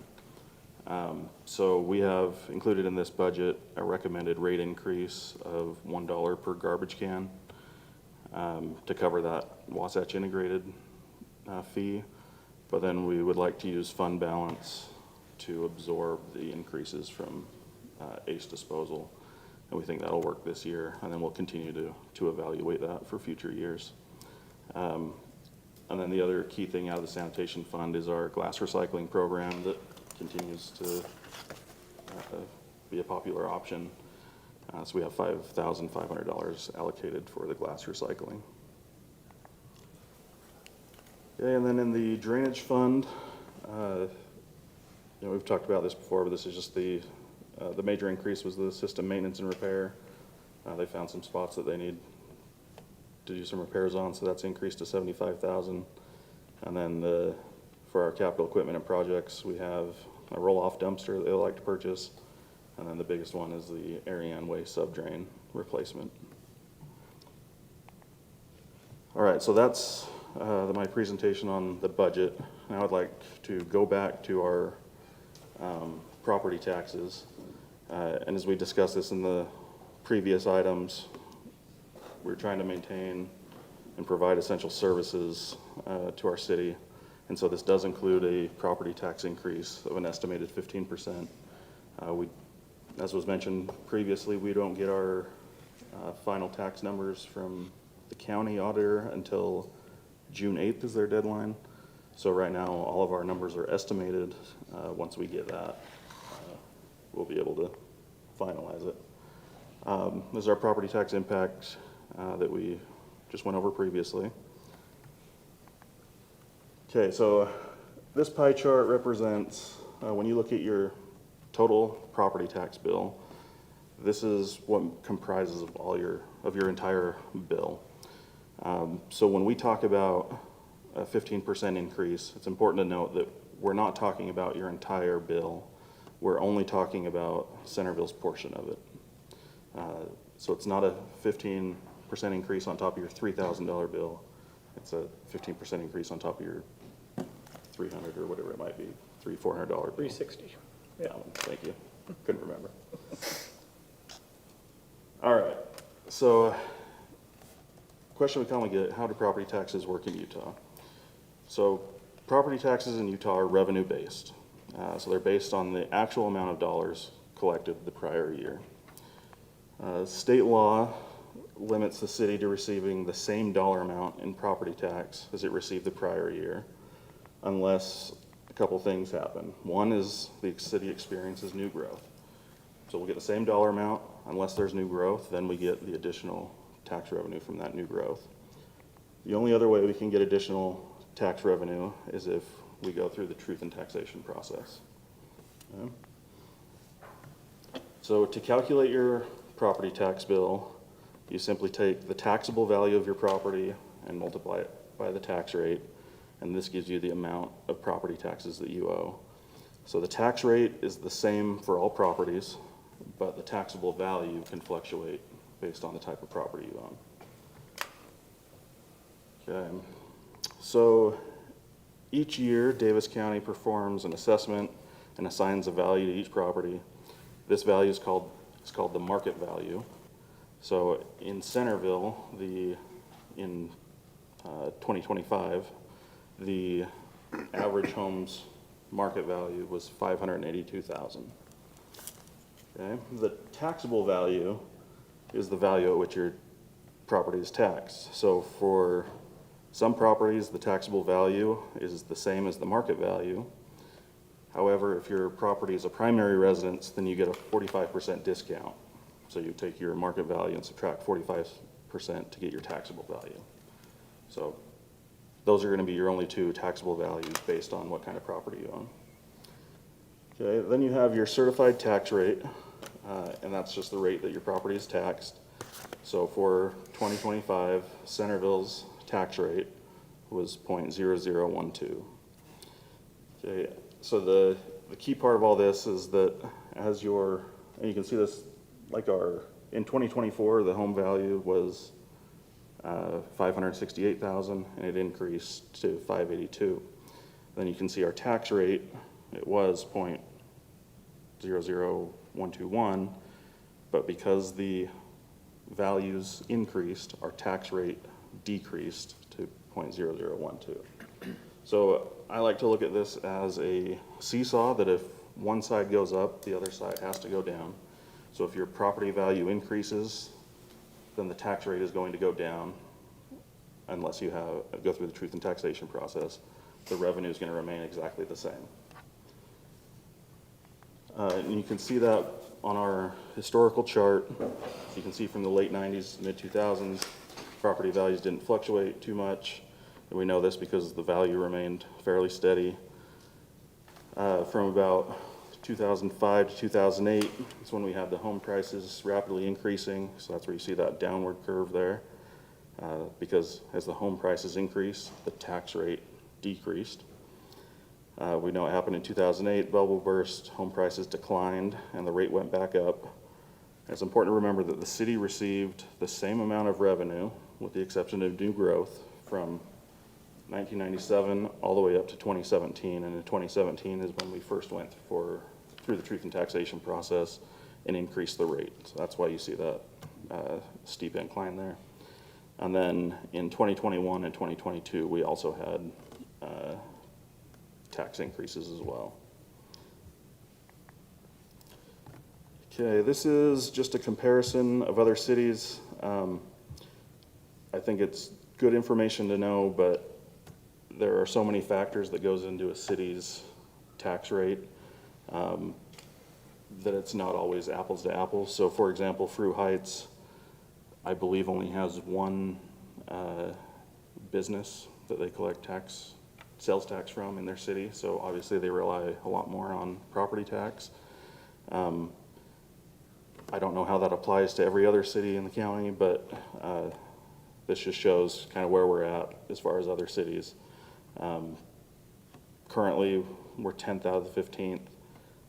If this proposed increase were to go into effect, and if these rates all stayed the same, we would move up to 8th place, assuming that no other city went through truth and taxation as well.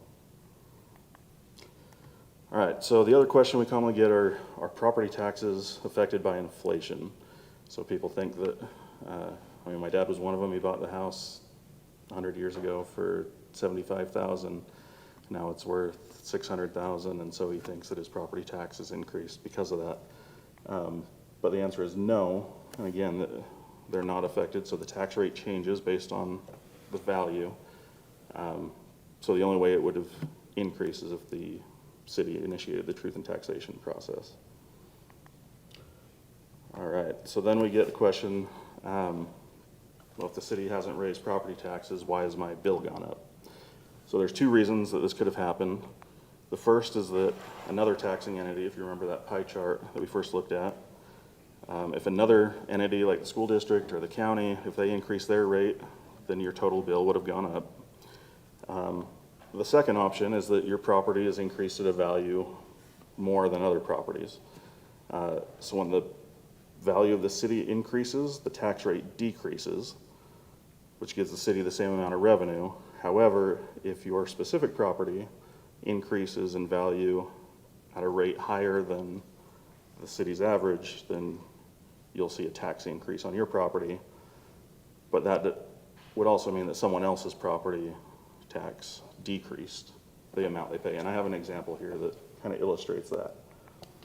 So in this example city of 5 homes, right underneath the houses, you'll see the taxable value of each city.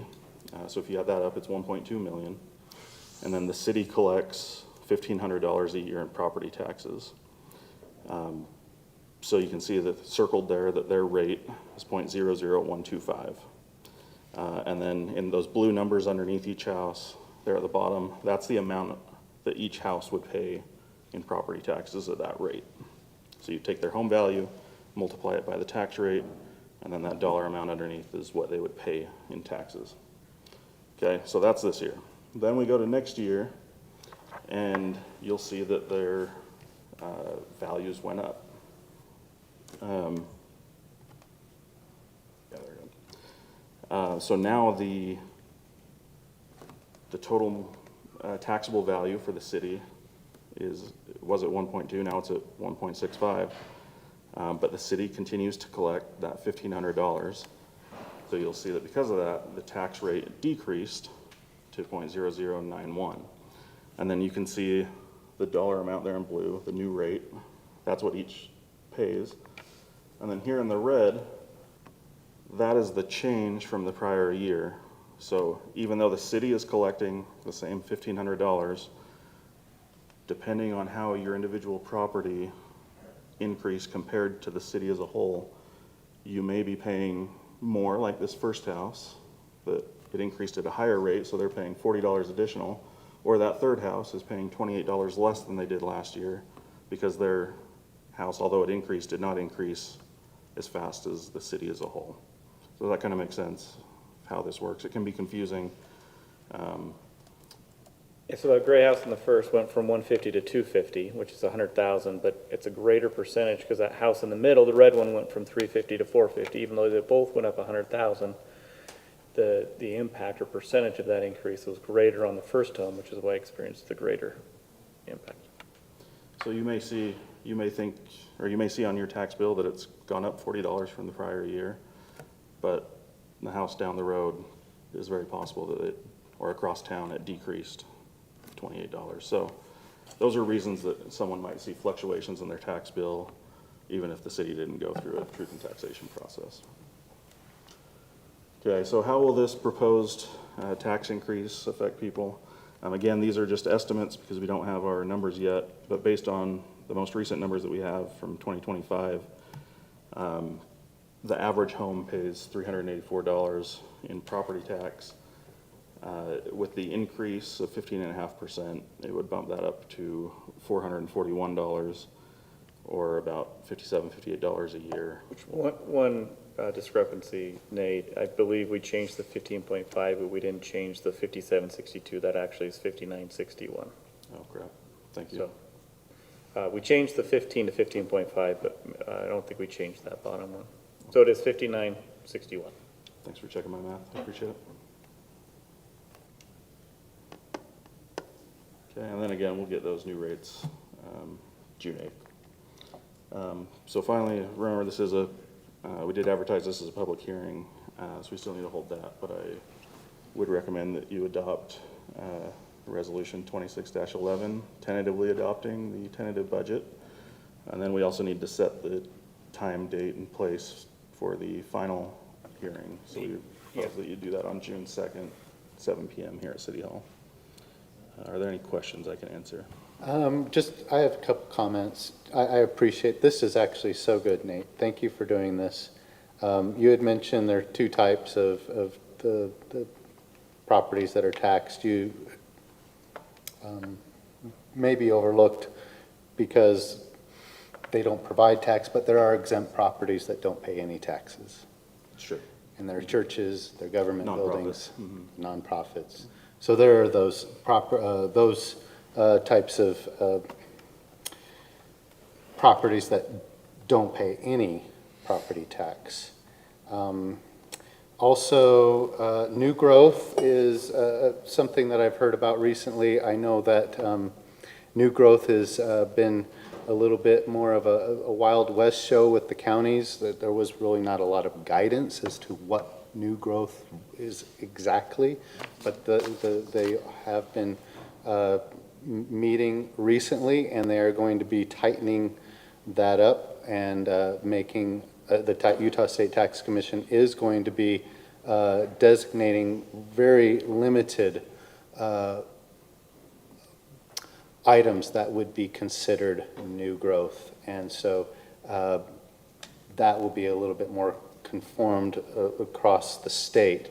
And I can look into those, but really it's going to focus on new construction and things that were once considered new growth, such as improvements to residential properties, like swimming pools and things of that nature. Finishing your basement. Finishing your basement are not going to be considered new growth. So that's just a heads up there on that. And so I really do appreciate this. It's very educational, and I think that it will be very helpful when I share this with other people in our city to help them understand the way property tax works, because it is something that is sometimes a little bit hard to understand, the pie, if you will, and how every entity has a little portion of that. So, thank you. And additionally, I need to update our website with the most year numbers. I think the last numbers I have on there was from 2024. But on our website, we do have additional resources, like videos from the county that they've put on. I know we're going to try to add some that the league just released just in the last couple of weeks. So I encourage you to go to our website as well to find other resources and videos to learn about it. And may I also just say thank you, Nate, that is very informative. The league has got some very good things. I haven't looked at the last one.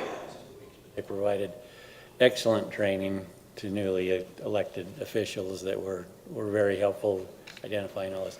One thing I will just identify here a little bit, in all our presentation, we have not addressed the businesses and the impact, where they are taxed at a full market value. And so a 15.5% increase to a business, instead of amounting to the $57 it amounts to for a residence, those businesses, it's more in the high hundreds or into the thousands for the average business. Mm-hmm. I'm not talking about the Walmart. I'm talking about it, and little tiny businesses but that increases exponentially or substantially when you're being assessed on the full market value. So understand this is a big impact on the business community. It's a 45% increase. No, it's 100% increase. Right. Residents pay 55%. Yeah. So it's 45%. I'm just saying we need to be specific about what we're saying, because in some of the documentation you guys provided, you showed a $582,000 home and a $582,000 business. So I'm just saying it's not hundreds of thousands of dollars. There's a very specific percentage they're assessed based on the value of their business. But understand too, they're doing it based on a $552,000 home and a $552,000 business. I understand Few that. businesses are at $552,000. The average business, I just got this from the county assessor, the county treasurer this week. The average business in Centerville, Utah, values at $1.6 million. I understand that, but it's a percentage and it's based on the value. So if they own the business, they must be able to, they have to pay the property taxes on that value. I think it's great that they can afford to own a business. That's the American dream, right? And Capitalism. we're not setting those rates. I'm just saying it's a specific amount, that's all. The state's setting those rates, right? Right. Yeah, The taxable value, yeah. yeah, that comes from the state. But Yeah. the city is setting the percent increase, and that is going to drive up cost of operations for our businesses more than it is going to in a city that doesn't do that big of an increase. I just want us to be aware of that. So we pay more for our product here, they have to charge And that more to being cover said, those. we got to look at this chart where it says Davis Right. County cities comparison, and we're down here at this level here. If you look at Clearfield, the next level up, the amount of new growth that they are taking on in apartments is substantial. And so what is the alternative for Centerville? Do we want to do what Clearfield's done and have all that new growth? Or are we wanting to protect our city and to say, this is a bedroom community, a place where we have single-family homes, detached homes, and to maintain that type of environment with the infrastructure aging as it is, we need to do certain things. And the businesses, I'm sorry, Councilman Bangeter, but commercial properties have been undervalued in the state of Utah because it's a non-disclosure state. And so fair market value for commercial businesses has been difficult to achieve as compared to the residential properties. Residents have been paying, and that's why we have a 45% primary residential exemption, because there's been kind of an imbalance of who's paying. And that was the So- argument for reducing it to 40% this year. And I will share that businesses do have the greatest impact on our services, whether it's traffic on our roads to get to the business. Our public safety spends quite a bit of time at those establishments, more than they go residents. So there is an impact, right? So there's a disproportionate impact from those businesses. Multifamily, we spend a lot of time there. They have impacts on our parks and our roads. So again, I understand it might not seem fair, but at the same time, there is that impact, and that's the way it's done here in the state. And my point is taxes are one thing, sales tax revenue generated is another. Economic development is the answer. And and when we tax a business higher in our area than they do in a neighboring community, that has an impact on where they decide to relocate. It has an impact. You and I are in complete agreement on that. But I do think that Brian brings up a good point, that we are on the lower half as far as property taxes go. So that should be, there are many ways to incentivize businesses to come into Centerville. We need to work on that. And there's a lot of really good solutions in the general plan that would require housetops to bring in additional economic development. Not part of this discussion, but I just am saying, I think that Brian brings up a really good point, that I hear what you're saying. We do need to be cognizant of our businesses. They do bring in a lot of sales tax. They do pay 45% more. That's just the way that it is set up. But they also, it's like Brant said, they do have a bigger impact. And if I could share, the challenges, Councilmember Banger, I don't disagree on economic development. Again, that's my background. But also, I've been in Centerville long enough to know that you have a large group of people who would prefer that economic development doesn't necessarily happen here. You keep it a quiet community. So again, it's not so easy in just saying, let's go recruit businesses, because now you're increasing traffic and you're increasing the impact on the city. So again, that's a much larger policy decision, but it's not just saying bring in more sales tax, because I can't rely on sales tax either. When during the recession, the Great Recession, we lost $1 million in sales tax revenue. Where are you going to get that $1 million from when you lose it and you want to maintain that same level of service? So those are the, sales tax is great, it helps bring that in, but property taxes is the only way to make sure we have stable level of service we provide to the community. So again, I'm not discounting what you're saying, but just understanding that there's a lot of impact businesses have in the community. And We're grateful for them, for sure. And just to tag on to that, Clinton and Syracuse are the highest right now, and we are seeing businesses locating, new Costco in Syracuse, new Home Depot going into Clinton. It's not unreasonable for businesses to still look at those areas and say, we want to be here because. this is- Councilmember Banger and I had a great conversation, I think, last week, where we were going through these different cities where I was sharing with him the differing. Clinton actually has their fire department, right? So that's why you see theirs higher. They got to fund their fire department, so theirs is definitely higher. Syracuse has their own fire, which is very costly as well. And so Bountiful's way at the bottom, but they own their power, which that power subsidizes your general fund at a great amount. The funny one I brought up with Councilmember Banger is how Kaysville is where it is, and it's double what Bountiful is, but Kaysville was down at Bountiful until a few years ago when they wanted to build their police station, and the residents said, stop using power money to build a police station, they'll be separate. So then Kaysville finally said, you know what, fine, we'll double our property tax to 100%, 99%, so we can fund our police station. And that's why it is where it is, because they weren't allowed to use their power funds to subsidize some of their general fund stuff. So there's an argument to be said for each one and how it's different than what we have. And the new growth, so West Point's growing so crazy right now that they're able to generate that new growth revenue to help support. There's many things to be said. The one Isn't argument, West Point the one, which is there was a city that doesn't have property tax. that's West Haven. West Haven, Yeah. that's right. But they have a ton of new growth. And they're gonna have some growing pains. And they get a heck of a deal on police protection, so that's why they don't have it yet. They contract with the county. Their neighboring city, though, just proposed a 55% tax increase, so they're not going to be far behind in that regard. So For sure. Anyway, so yeah, property tax, interesting animal. The one thing that came up that Councilmember Banger and I discussed, which I thought was fascinating, and we're not there yet, is Nate mentioned it, that 19.9% of our general fund is relying on property tax. And I think that's the number that's kind of more, how much does a city rely on property tax? And ours is actually relatively low, I think 19.9%, 1/5 of it is property tax. The rest is charging for services, sales tax, those types of items. So I think that's a good rate. It'd be funny, or not funny, but curious to see how other cities rely on it. But And to your point, that's the pros and cons of it is, the pro is we have a great sales tax base. We have great businesses that really help us provide quality service.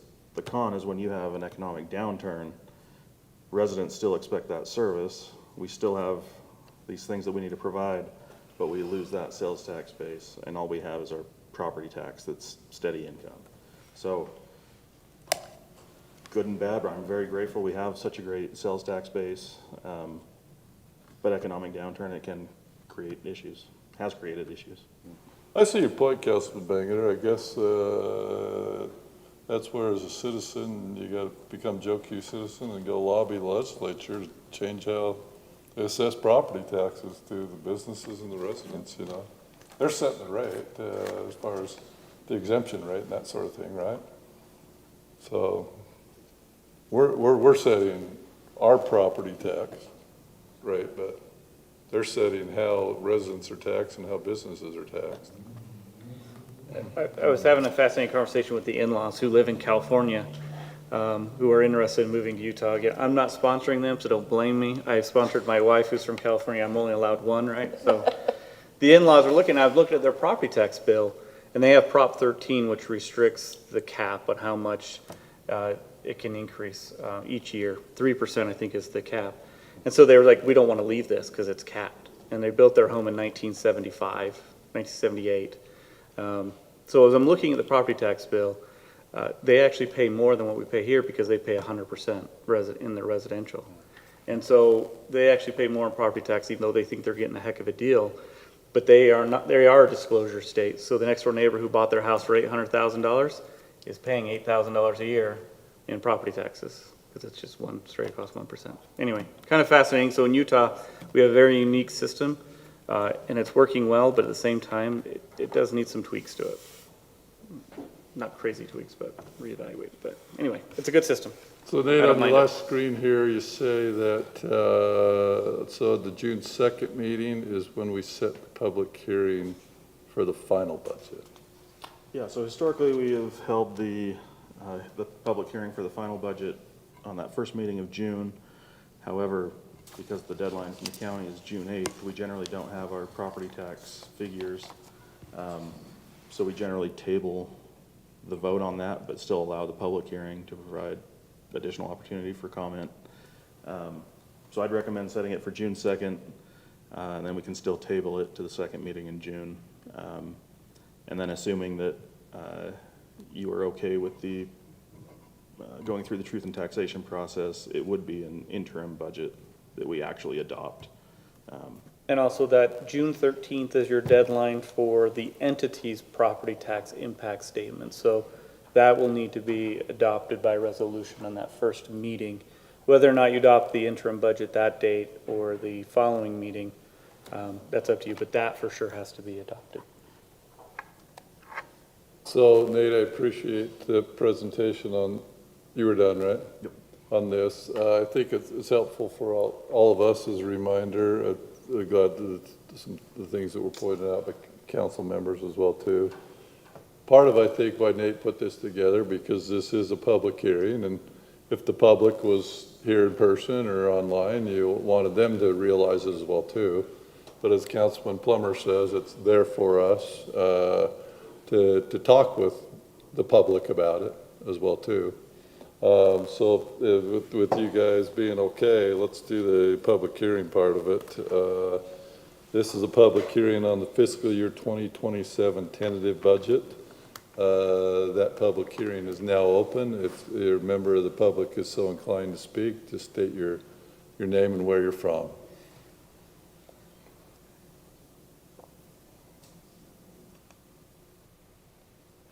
Seeing nobody in person and nobody online, I take it, Jennifer, right?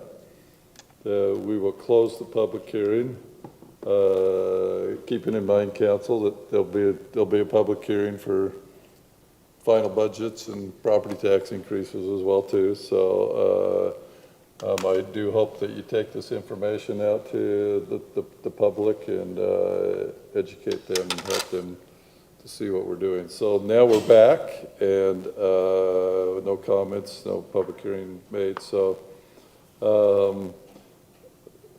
so unless there's more questions for Nate, our budget officer, this is a resolution in front of you, 2026-11. And I would look for, if no questions, a motion on 2026-11. I'd just like to state I'm going to be opposing this, this proposed budget because I think we could be a little more conservative in several areas that have been lightly discussed previously. I am totally understanding and would support a tax increase. I think we could do so and manage our city, tightening our belt a little bit with less than 12.5%. I actually agree that, there's probably some areas where we could still do that, Councilman Bangeter, but based upon the fact that what the mayor has stated is we've had so much time to go through this, and I didn't get everything that I wanted, and perhaps you didn't either, and so that being said, that it is a tentative budget. We are allowed to have discussions with our constituents.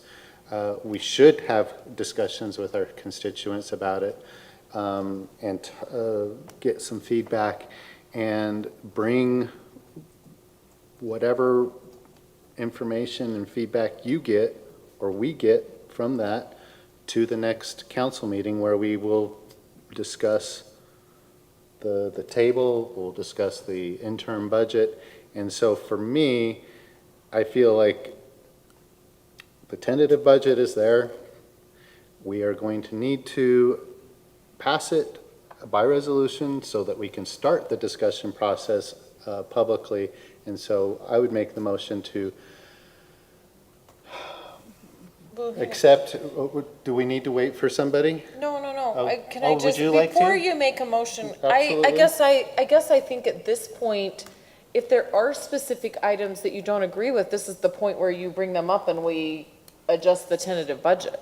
We can do that. I mean, that's up to you if you want to do that. Again, this is just accepting, it's your opportunity between now and the interim to make those. And I would dare say, when you have your next meeting, that's where you'll make your final decisions as the entity. That's also fine, and I was gonna say, I guess what would be helpful for me, if there are changes you wanna make, is maybe just it's kind of hard for Nate to do that on the fly and, you know, reproduce a whole new tentative budget. Maybe just put those items in the spreadsheet. Give us the line item, the 10, the number that you have in the left-hand column, the item and what you're proposing so that we can, I mean, I think that would help us to very efficiently discuss those. And So in going that direction, Councilwoman Hurst, Councilman Bangeter pointed out that he had 46 items he looked at. Are we going to go over each one of these items?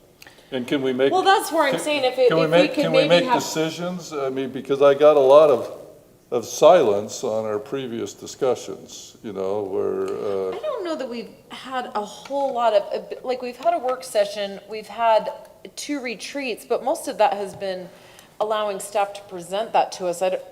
I don't know that the council has had a chance to, yes, Councilman Banger has brought up several items he doesn't agree with. I don't think we've really discussed it as a group and said whether we agree or not. I don't agree with everything he said. I'm definitely open to some of those suggestions, but 46 items is a lot, so how do we simplify that? I guess I would say, I think that it's just, you know, if you want to put your 46 items on, I don't know that I agree that all 46 items didn't deserve an increase. Let me clarify what the 46 was. The 46 was simply those items that increased more than 5%. I concur with most of those. Okay. I think there's 22 that I put a star by that I questioned this one. So, and maybe there'll be less than that after our discussion tonight. But no, I thank you, Councilman Hurst. We have not had that discussion about those items that I brought forward. A quick little deal in a work session that maybe somebody was assuming something because the head was nodding a certain way. We haven't had that discussion. Right. That's what I'm pleading for, and I believe that can better serve our constituents. I'm fully supportive of that. I do think that just in interest of time and efficiency, I know you've said them, I know you've written them down, I know you've handed us some stuff, but maybe just. I'll do that. Thank you for the suggestion. Maybe we let Brian make his motion on the tentative budget and get that going so that we have fulfilled our legal obligation on the dates.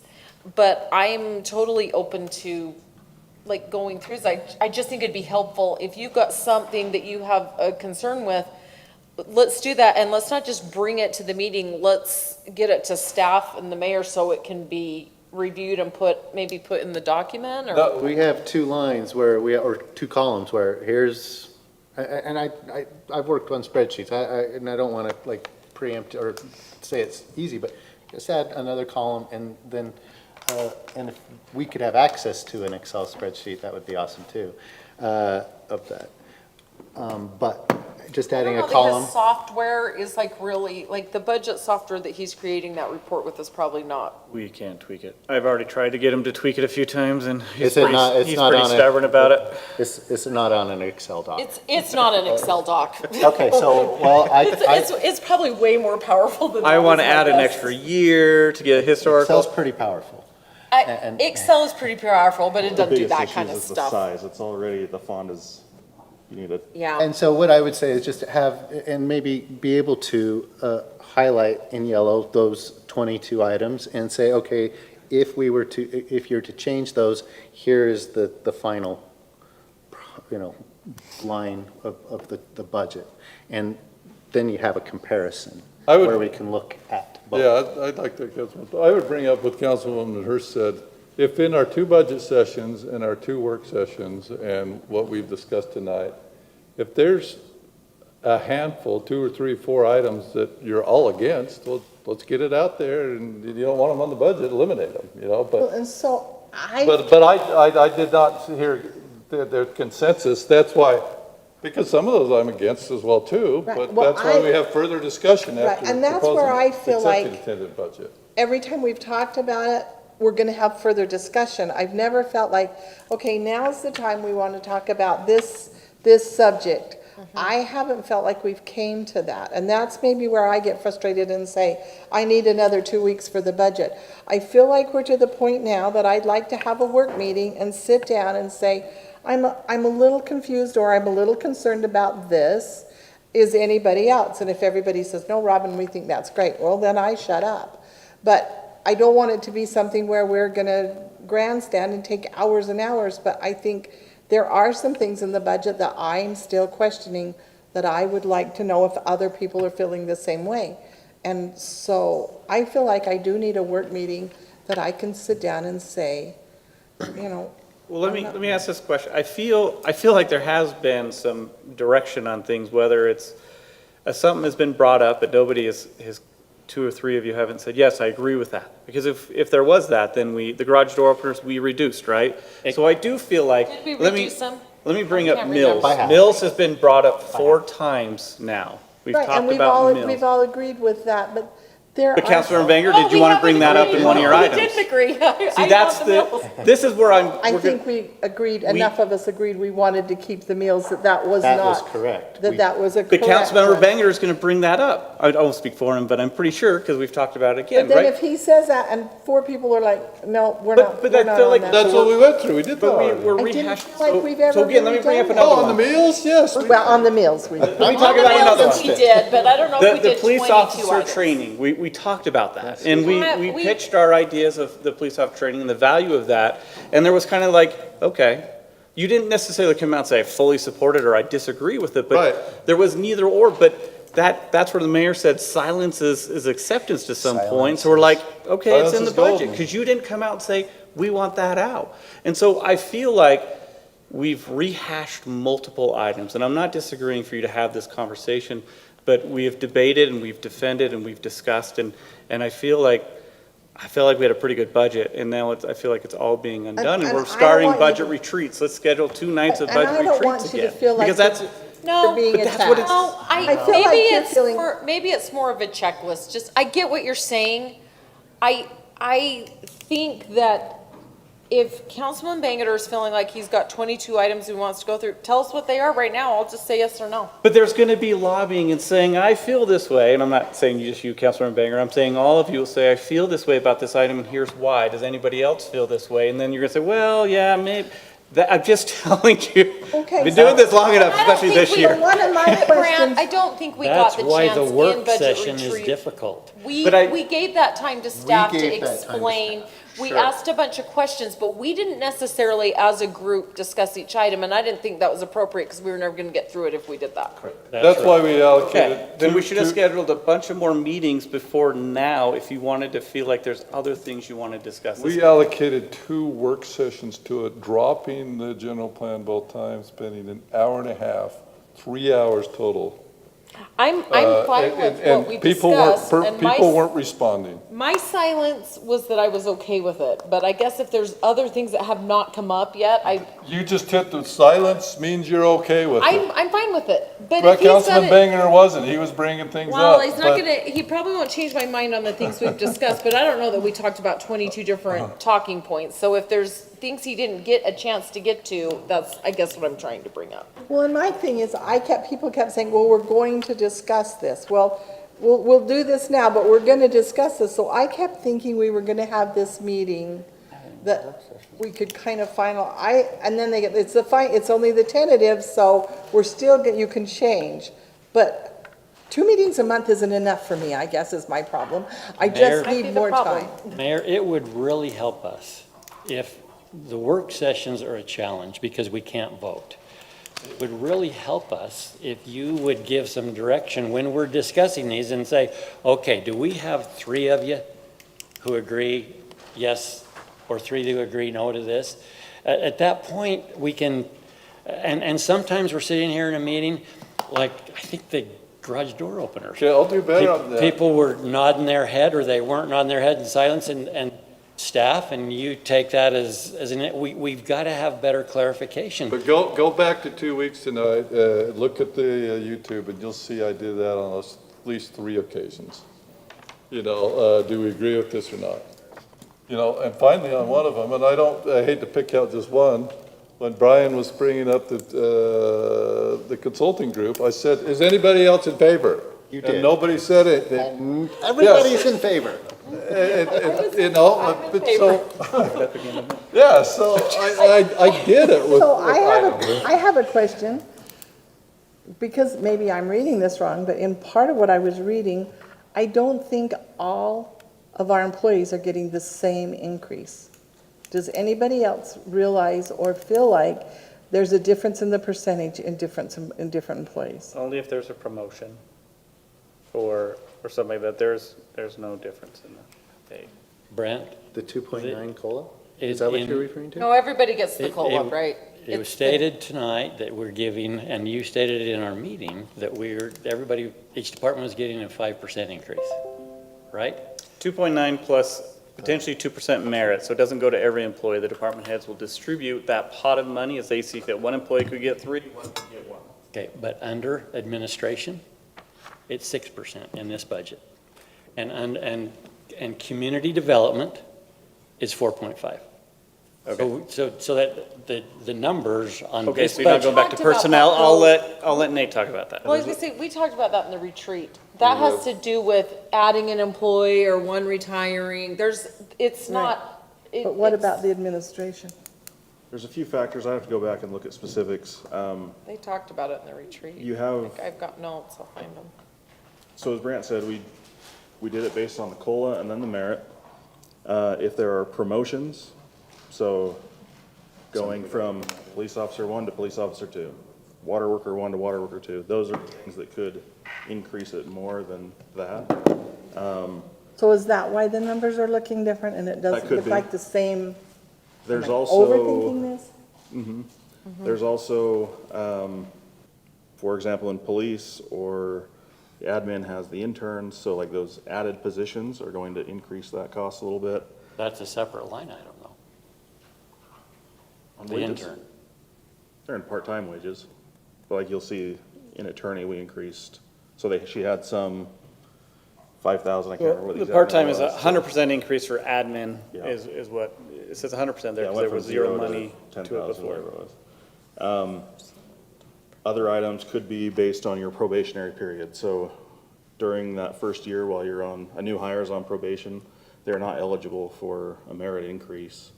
But once they get off probation, then they become eligible for that. So that could fluctuate as well. If you give me specific, so you said admin, Yeah. I can do It's it. a year probation. Community development, was that the other one? Well, Community no. development only had 4.5. Too long. I'll look at that. The other fluctuation could be if it was a vacant position, which I don't think was the case in community development, but if you had a vacant position or you had an employee that was making, so we budgeted this year for an employee that was making this much, and then we hire a new person, got a lot of experience, that lowers their wage. With the code officer. Yeah. So that could fluctuate. But again, I'll look into those two specifics. Justice court's at 4, admin's at 6. Again, it goes back to his spreadsheet. But we'll evaluate the spreadsheet. So one thing you have to do tonight, okay, by law, correct me if I'm wrong, Nate, you have to approve a tentative budget. You can't say, hey, let's do a stay on resolution 2026, a deferral, okay? We can't So- change our mind. So either I'm gonna go home and call a half-hour break and change into my shorts and be casual to stay here to discuss this and all the items. Or we can discuss a couple items maybe we want to adjust to it, or we can approve a tentative budget, okay? I'm okay But to approve it a tentative. if you vote against approving it, we're gonna have to do that anyway, Oh, I can okay? approve Because the we got tentative. to pass the tentative budget tonight. I can fine approve with that that. on the control, on I the, just was saying, I just wanted to, if there was something that needed to be discussed, I but think can't we gotta leave discuss a it little- afterwards? We will schedule the next work session for you all to debate the budget with no staff present. We just say you can just do, I'm just kidding. So the next work session, We'll have questions, Brad. so no, the next meeting, we'll just schedule that for the budget, like the interim, so you guys can discuss these items, these list of items. Again, it might be helpful for you all to list your specific issues and get it to Mayor, Nate, and myself, so others can prepare and do the research instead of a gotcha. And I feel like that's where someone's like, I have an issue with this, and I'm like, well, I got to go research that. And But I if you feel get like, the- I'm call it totally with time. Brett there. It doesn't do a lot of good when it's dropped on us last minute. right, and that's how, and I Okay. feel bad because I feel like Brant's kind of feeling attacked. And we're really not. You know me, Professional, I just thought there was another, I just missed a meeting in there somewhere. And I don't have a lot. I don't think it would take very long. And I'm not saying I'm right on any of them. I mostly just have some questions as why. But before I vote on it, I need to to. get that ahead of time. Right. And I agree with, like, staff having a chance to review it. When it gets sprung on us right in the moment, I agree. Sometimes I totally agree with that. I'm listening and processing, but not necessarily ready with an answer. I totally agree with that. I think that would be So, great. I don't have a problem. I will say this, the stuff that we have discussed thus far, I personally am probably, like, it'd be nice if there's additional stuff, bring it up, but if we've discussed it, like, I don't know that the Mills thing is gonna change Right. from a vote perspective, so maybe just let's focus on the ones that haven't had a chance to be discussed. That's fine. And I have a few of those as well. So I think that definitely having a work session with that and sending those to you before that time would be, I'll be willing to But do you're that. banned from bringing up the Ferguson group and fire assessment. I'm just kidding. Fire assessment's coming up, I'm Just sorry. Again, whatever you want to bring up, that's entirely up to you as you debate it. This is your time, and we'll I think listen and maybe hear we and would discuss. all, I'm not sure Happy to anything do will it. change. I think maybe it's a feel-good thing. So if Brian brings up the fire and says, I don't want to do this, and the mayor says, has he got two to go, has he got, got two more? If he doesn't have it, we just move on to the next Want me to thing. bring an official, like a professional facilitator for this? Yes. Could you No, get like an auctioneer? Prioritize it, we can. Sorry, I'm joking, because I really need to utilize right now. But I do think, I do think that we don't want to spend hours on any one thing, especially if there's only one or two of us. So I just think that's how we handle the meeting. You bring up your item, the mayor says, have I got two more that want to discuss this? No, we're fine. Okay, move on to the next one. But then I may, like I said, there may be just a couple of questions that I'd like answered, and I'm sure there's an answer to them. But we gotta get you satisfied enough where three people, at a deadline, what's our deadline for final budget? June End 2nd. of June is the. Yeah, the legal that, deadline. you can't defer that. We gotta get June three 30th is people the that'll last. vote for the Okay, budget. hey, look, I'm gonna vote for the other one tonight. It is, but the public hearing Is on June 2nd. is on June 2nd, so that's when we start. We haven't set that yet, but Deadline to approve it. We're gonna But we'll table table it, it, yeah. and we wanna make sure we give plenty of time for public comment, because I think it's important to give people more than one evening to, On what? for public hearing. Oh.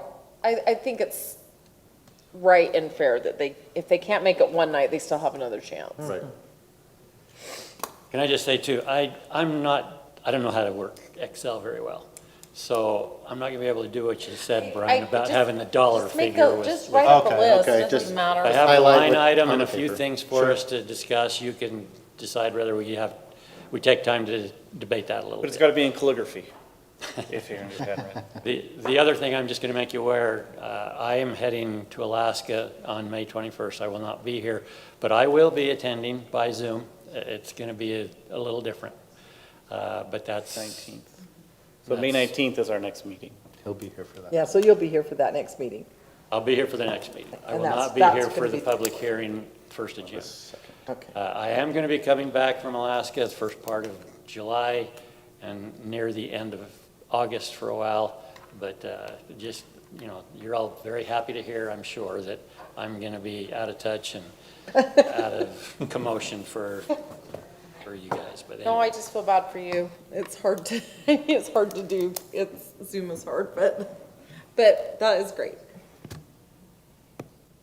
We can zoom in, we just wanna see the Kodiak bear eating with you. That's right. at your table. Okay, so with that said, then,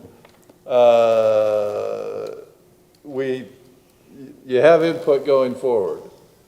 Do we need to give you a date, like in college, of when this, or high school, when this paper's due, to get us your comments back? So it will make it more efficient if we get them in The advance. sooner the better. Yes. Yes. I think if we've all gone through and kind of said what it is, that might also like define some patterns of what to attack first. Like, you know, let's just say, for example, Brian said Ferguson Group. Well, if there's a couple that bring that up, then that's an easy one to kind of say, we've got to get that to the top. So if we're going to discuss it next on the 19th, a week from today?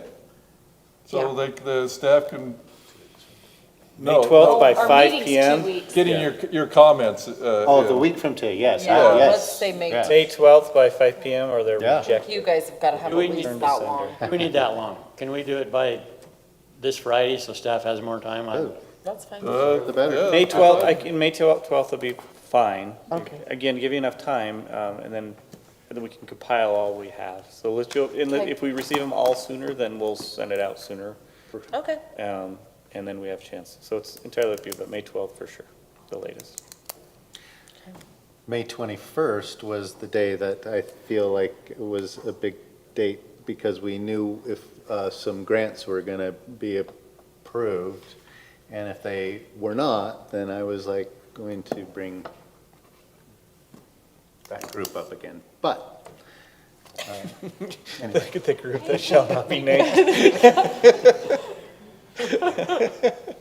Okay, so do we have any, there's no consensus proposed changes to the budget tonight, right? No. So I can look, was it Brian, were you the one? giving us the I motion? did start the motion. It was I'm the sorry. motion, and no, I No, didn't you give hadn't you had, time. you hadn't Yeah. had comment, everybody else had, so. I'm sorry. So, yes, that was fair. So I'll make the motion to accept the resolution number 2026-11. Can you set the time and date for the public hearing as well? And to set the Show that last slide. time and date for There you go, right there. the public hearing on June 2nd, 2026 at 7 PM at Centerville City Hall. Second. Motion is second. Do we need further discussion? Are you ready to vote? Councilman Meekin. Aye. Nay, for the reasons stated previously, if we'd make sure with those get into the minutes. Aye. Aye. All right, so that passes. So we have a tentative budget set, so please remember to get your comments in by 12th, and we'll, the next meeting, we'll see what we can discuss on those. And Mr. Mayor, if I could, it's part of my city manager report, but I think now would be timely. What we like to do when we have these property tax increases is to set up an open house so the public can come. I think they've worked out really well. We have public, so we'll have potentially a water rate increase, so we'll discuss that. We'll have a sanitation fee increase, so we'll be prepared to discuss that and this. So between now and June 2nd, is there a time that you all, again, you're not required to be in attendance, but we'd like to potentially set up that open house. Can I ask really May quickly? 21st was actually the date I was thinking, that Thursday night. Are we going to do a 7%? Is that recommended across the board? Or are we doing some sort of tiered structure on that? It's part of the Waterworth discussion that we will have more information on. Fine. That's important for us to see before we But go what we'll into do, and what we did public years hearing. ago when we had our water rate increase, is we actually had our utilities billing clerk at the open house. So you can come and say, how does that impact my bill? And we would run it through and we'd say, this is what your bill I would be. think they also calculated the property tax increase too, didn't they? We did. So that was really helpful. I actually saw several residents take advantage of sitting down with, I think it was Luann Child at the time, and, Tana Schmidt was here as well. okay. And they sat down and they were able to get those numbers, and I thought that was a really nice service to So, provide. to again, it people doesn't that- necessarily require your okay or your presence, but just so you know, that's what, I don't know, Nate, if you had a date in mind just yet, but.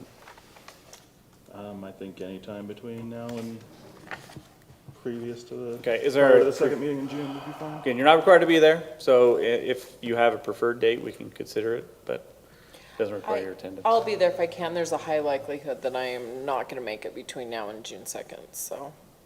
Okay. All right, well, what we'll do is, we'll propose a date to you all, and you let us know. That'll work. And perhaps having it, Oh, we're not doing general. if we're going to do, Thursday, the 21st, having it open for a period of time after hours. We do have other events in the evening. 21st, there's a lot of people Yeah. out at the parks. So if we were to schedule it from, at least 2 hours, if not Oh, for sure. a I think few 6 to hours. 8 is what we did last time, or something like that, so. 6 to 9. Yeah, it's not necessarily a presentation type thing. It's an open house. It's an open house where they come in and you discuss and ask your questions. So, okay, well, we'll propose a date and we'll let you know, send an email or so. Okay, thank you. All right, we don't have a lot left. Hope we- Yes, yes, sir. Everybody, okay, Yeah. let's break quickly then.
in the city, those people hanging on? Or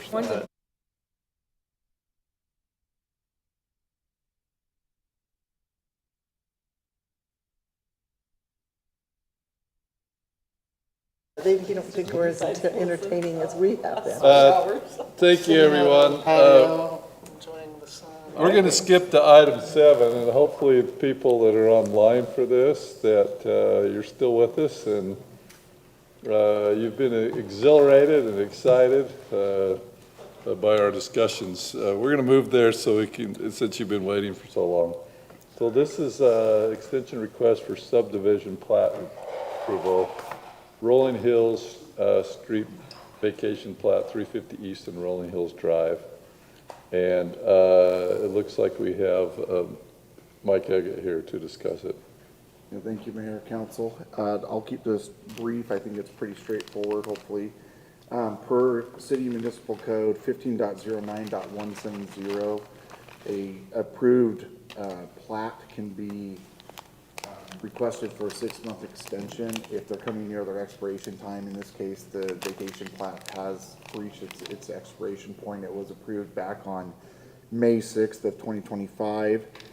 The applicant group is Scott Argyle and Mark Leong. They're co-applicants on that. You can see their letter that has been provided as attached as the second document. One of the requirements is that they establish a good cause explanation for their request, and the last sentence of their letter is their brief explanation. They are working on it. We do know that they've had some challenges with Weaver Basin water and some back and forth about the expense for their project and the area that they're trying to get water for. That's one of the bigger ones. So they are on the line. If you have any questions for them to talk about that. One of the elements that I did note is that the vacation plat, we required that they have that be recorded with the actual subdivision plat. And so the Rolling Hills amended subdivision plat was approved back on August 4th, 2025. They've also sent in a request for an extension of that if it's needed, but they're a little bit off in timing as far as the vacation plat and the subdivision plat that was approved. But we are working with them. The reason that the amended minor subdivision plat isn't coming before the council is because that was administrative review per our subdivision ordinance processing. So, but the vacation plat is required to come to the city council by code, so that's why the request is coming for the 6-month extension. So hopefully that clears that up. And then we've provided in the packet the previous letter of approval, the ordinance that was signed last year, and the vacation plat that was approved, and then obviously the historical information. So with that, I think that's the background. I would defer, Mayor and Council, how you'd like to proceed. So I'm inclined to do this. Any questions first for Mike? We do have Mark and Scott that have hung off. If there's any questions for the applicant, this isn't a public hearing. It's just you guys deciding if they want to extend it for 6 months, right? So Correct. Any My questions? understanding that staff is Supportive. supportive. Correct, yeah.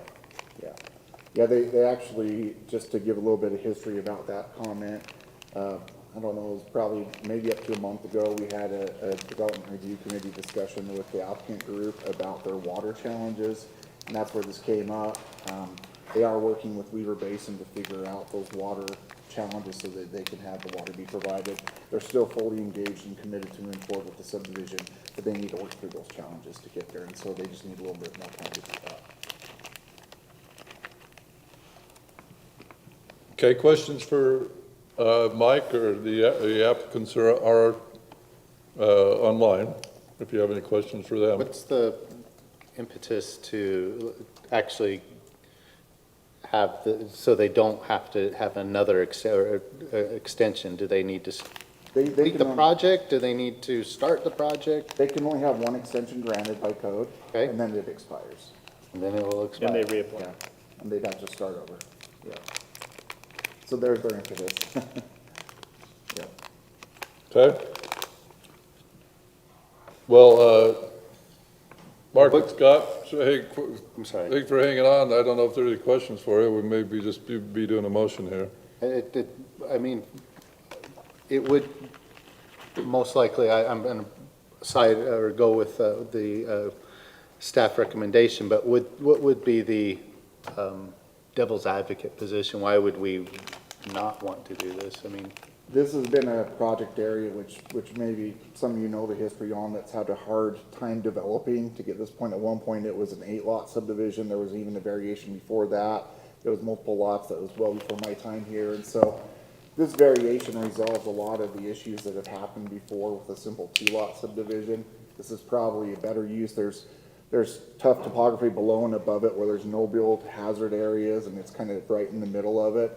So we really feel like this would be a good way to support it, to get it to final resolution so we can get a subdivision, get 2 building lots out of it, and be able to move forward. Whereas there's been multiple, probably decades of history of this property area not being able to be.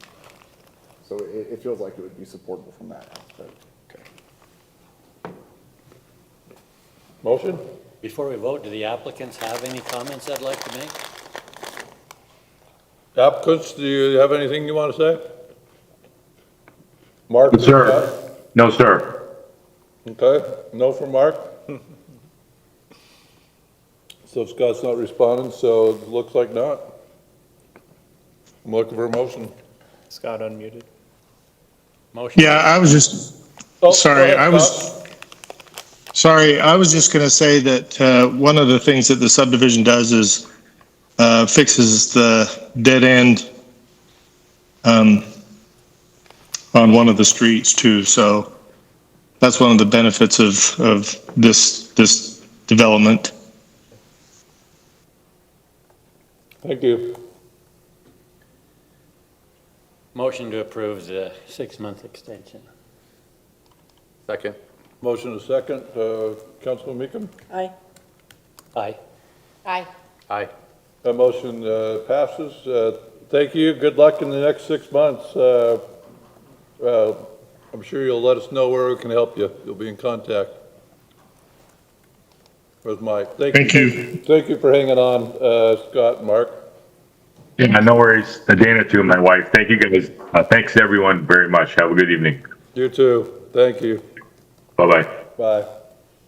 All right, let's go back to item number 6. This is, I almost said public hearing on tentative budget. Yeah, we want to do that again, huh? This is the interfund loan between the capital projects fund and the water fund that we talked about in the work session. All right, so yeah, we did discuss this in the work session, so I don't know how much you want me to get into this, but I'll just give a brief background, because it is a public hearing for those that may not have heard. We've had some major issues with our Main Street water line from Chase Lane to Jennings Lane that's in need of replacement. The last major leak that we had there, we lost over 1 million gallons of water, and it cost over $100,000 in repairs. So it's in need of repair, but because of the upcoming construction on I-15, that's kind of had us adjust our timeline so that we would like to replace it now. Due to the cost, our estimated cost at about $2.4 million, the water fund only has currently an approximate cash balance about $1.2 million. So we had to look into alternative funding sources, and the best option that we've come up with is for an interfund loan from our capital projects fund to our water fund. The capital projects fund has a current cash balance of about $6.1 million. So we are requesting a loan up to the $2.4 million, anticipating that it'll be less than that, but with the current large project with the tank, we know that things can happen during construction, and didn't know what some change there might do to us. So we're giving it up to, but we do anticipate it being less than that. The terms, you can see there on the amortization schedule that this would be a 10-year term set at a 3.8 interest rate, with the caveat that if the PTIF rate increases above 4.5% or decreases below 3%, then we will bring this back before council to consider the terms. Would you state what PTIF is for the record? Yeah, that's our Public Treasurer's Investment Investment Fund. Fund. Sorry, it's after 10 o'clock, I gotta think about it.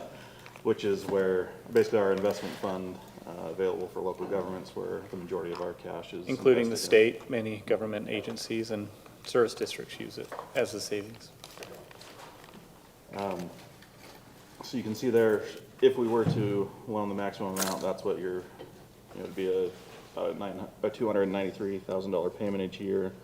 It would be due on the last day of the fiscal year. Do you want to show the implementation schedule? And I think this is a great way to fund a project like this, especially given our time crunch with the I-15 issue. Sorry, what am I missing? Anything else? Thanks for getting that summary again, because many people will watch this meeting and not have seen the work session. I was gonna add, sorry, I remembered, because it's a governmental fund to an enterprise fund, we're not required to hold a public hearing, but we did advertise it as such, so I'd still recommend doing that. Yes, we Just to will. give the opportunity. And then because we have that flexibility, the terms and interest rate are flexible, but this is our recommendation. Just that we did add a resolution to that item as well, so that we can put it in writing. Resolution for everything. So they have a resolution they're voting on? Resolution for council reports. Yes. Can I ask a question? And I should have asked it when maybe Kevin was here, but maybe staff will have an answer. I'm just curious about how it works when you tie in new infrastructure to older infrastructure. We were talking about how Jennings Lane to Lund Lane may be in the same age of depreciation. That's a great So, question. is that, going to affect the ability for that section to function properly? Yeah, good question.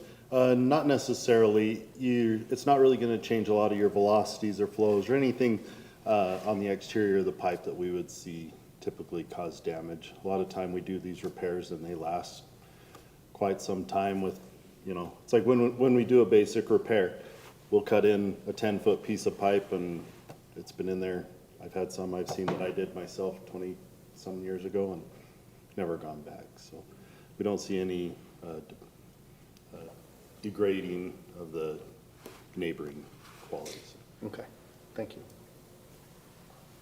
All right, this is a public hearing matter, so I will now open the public hearing for the interfund loan between the Capital Projects Fund and the Water Fund. Is somebody so inclined to comment? Just state your name and where you're from.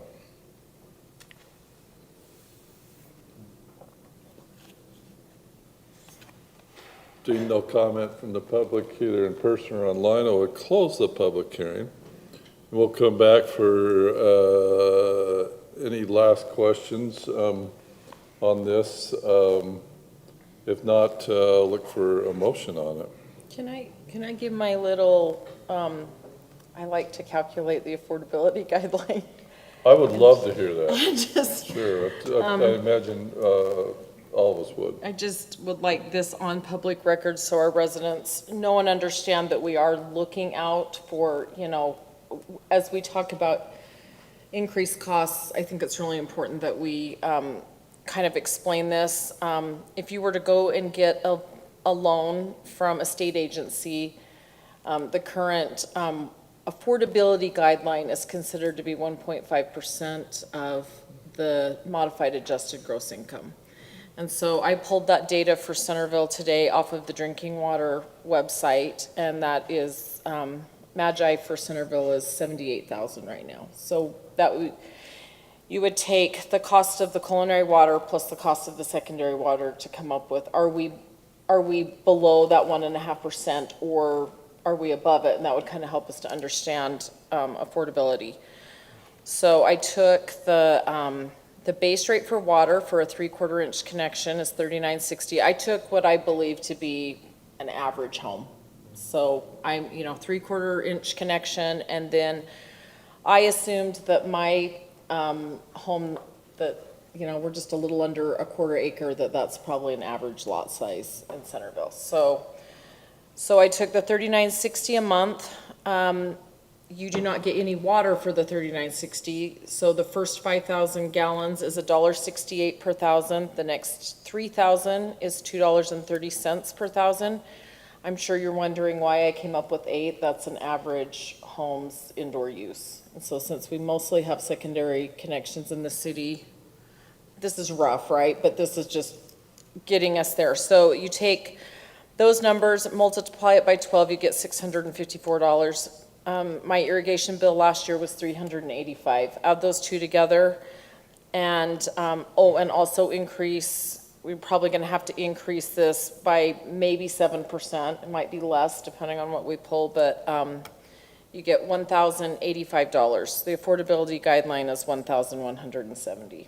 So we're just a little under what's considered affordability guideline. Okay, thank you, Councilwoman. Any questions for her on that? Okay. Another, can I just ask on the 3.8%, Nate? Obviously, I love no interest. I next love real low interest. I understand, though, this is from ourselves and the fund. But would it be inappropriate to maybe go to 3% with it if it goes below 2.5 on the PTIF? I mean, just asking opinion of. I 100% would get on board with that with you if we were over that 1.5%, because that in my mind would be saying, hey, we're pushing into, you know, over the affordability guideline. The reason that I'm probably comfortable with the 3.8 is because that is, it's an enterprise fund. It should function on its own. And if we were to go to the state and ask for that funding, likely because we're under the affordability guideline, they would charge us 5% interest. When I used to work for the state, that's if an entity came in and they were below, then we would charge them the maximum amount of interest, which actually the state can go to 7%. They don't. When I worked there, they didn't usually go over 5. So that's my only probably pushback on that is. If you go below the 3.8%, that's lost revenue to the general fund, which again might require fund balance use to make up that difference, because that's lost revenue and interest to the general fund, which is use of fund balance for a property tax increase. And that's the only way. That's when we don't want to harm the enterprise. We don't want the general fund to make money off the water fund, but we also don't want it to be harmed. And so there's got to be something whole. The one thing that could change, if you want to change the trigger amounts, 3.8, a difference of 0.8 to 0.7% between the two. If you want to go, it gets triggered at 3.3. Let's go a difference of 5. That way it triggers it sooner. So the general fund isn't making too much money off of from interest. If you want to do that trigger and change the trigger, fully on board with that. I like that because Board with that? I suspect our economy's got some challenges ahead, and I don't think interest rates in the market are going to be any higher, if anything lower. So that's why I wanted that. But I like that. Okay, so we'll go 3.3 to 4.3. Is that fair? That's fine. I'm fine with Those that. trigger points? I want, and I think my point is just that I want to make sure that the general fund is not subsidizing the water enterprise fund. I mean, we've had discussions about that with, you know, the other way around, and I think we just need to be cognizant that that potentially makes it so we don't do a water rate increase when we maybe appropriately should have. So but I'm fine with. Here's the more you know moment. Maybe that's when you need to start calling them, just like educational things of how we got to where we are. But the state legislature was really frustrated with cities back in the day because they would use the enterprise funds to loan to the general fund. I'll give one example, maybe hope they don't get mad at me, but Syracuse is an example where they built their rec center, but they had their water fund loan the money to the general fund and then just forgave it. And so, because the argument is, it's easier to increase water rates than it is to increase property taxes, right? So the state legislature says, knock that off. You can't do that anymore. Again, that's fair. And so you can't give these sweetheart deals on interest rates. So if the enterprise fund was loaning to the general fund, which is usually the case 95% of the time, you can't give a sweetheart deal. You've got to make sure that enterprise fund is whole. And so there's really no law that requires the general fund, the reversal, but we're just treating it the same as if it was the enterprise fund. Okay. That helpful? That's helpful. Okay. And then, used to looking at mortgage amortizations, there's obviously no penalty if we came into some windfall and paid this off early. No, and I that's did in joke your about the resolution. prepayment penalty a little Okay. bit. Yes, we did talk about that. Yeah, there's no penalty if they pay off early. It looks to me, like, obviously, we're paying this once a year. I mean, if we paid it monthly, wouldn't that reduce the interest by some? I could. Maybe you don't want to sit and do that every It's- month, Yeah, I but, was gonna say it's a calculation every month, yeah. but we could do that. I mean, that's another great way to save a little bit of money, is to just make a monthly payment instead. Principal gets ahead quicker, yeah. Yeah. All right. Who wants to tackle motion? Sounds like I can- Councilwoman Hirsch and I can- Councilman Banger. I can make a motion. Now, did we talk about having the water fund some of it, or do you just want to keep it at the 2.4 and? We'll keep it at 2.4 and adjust as needed. Did we have the public hearing? Sorry.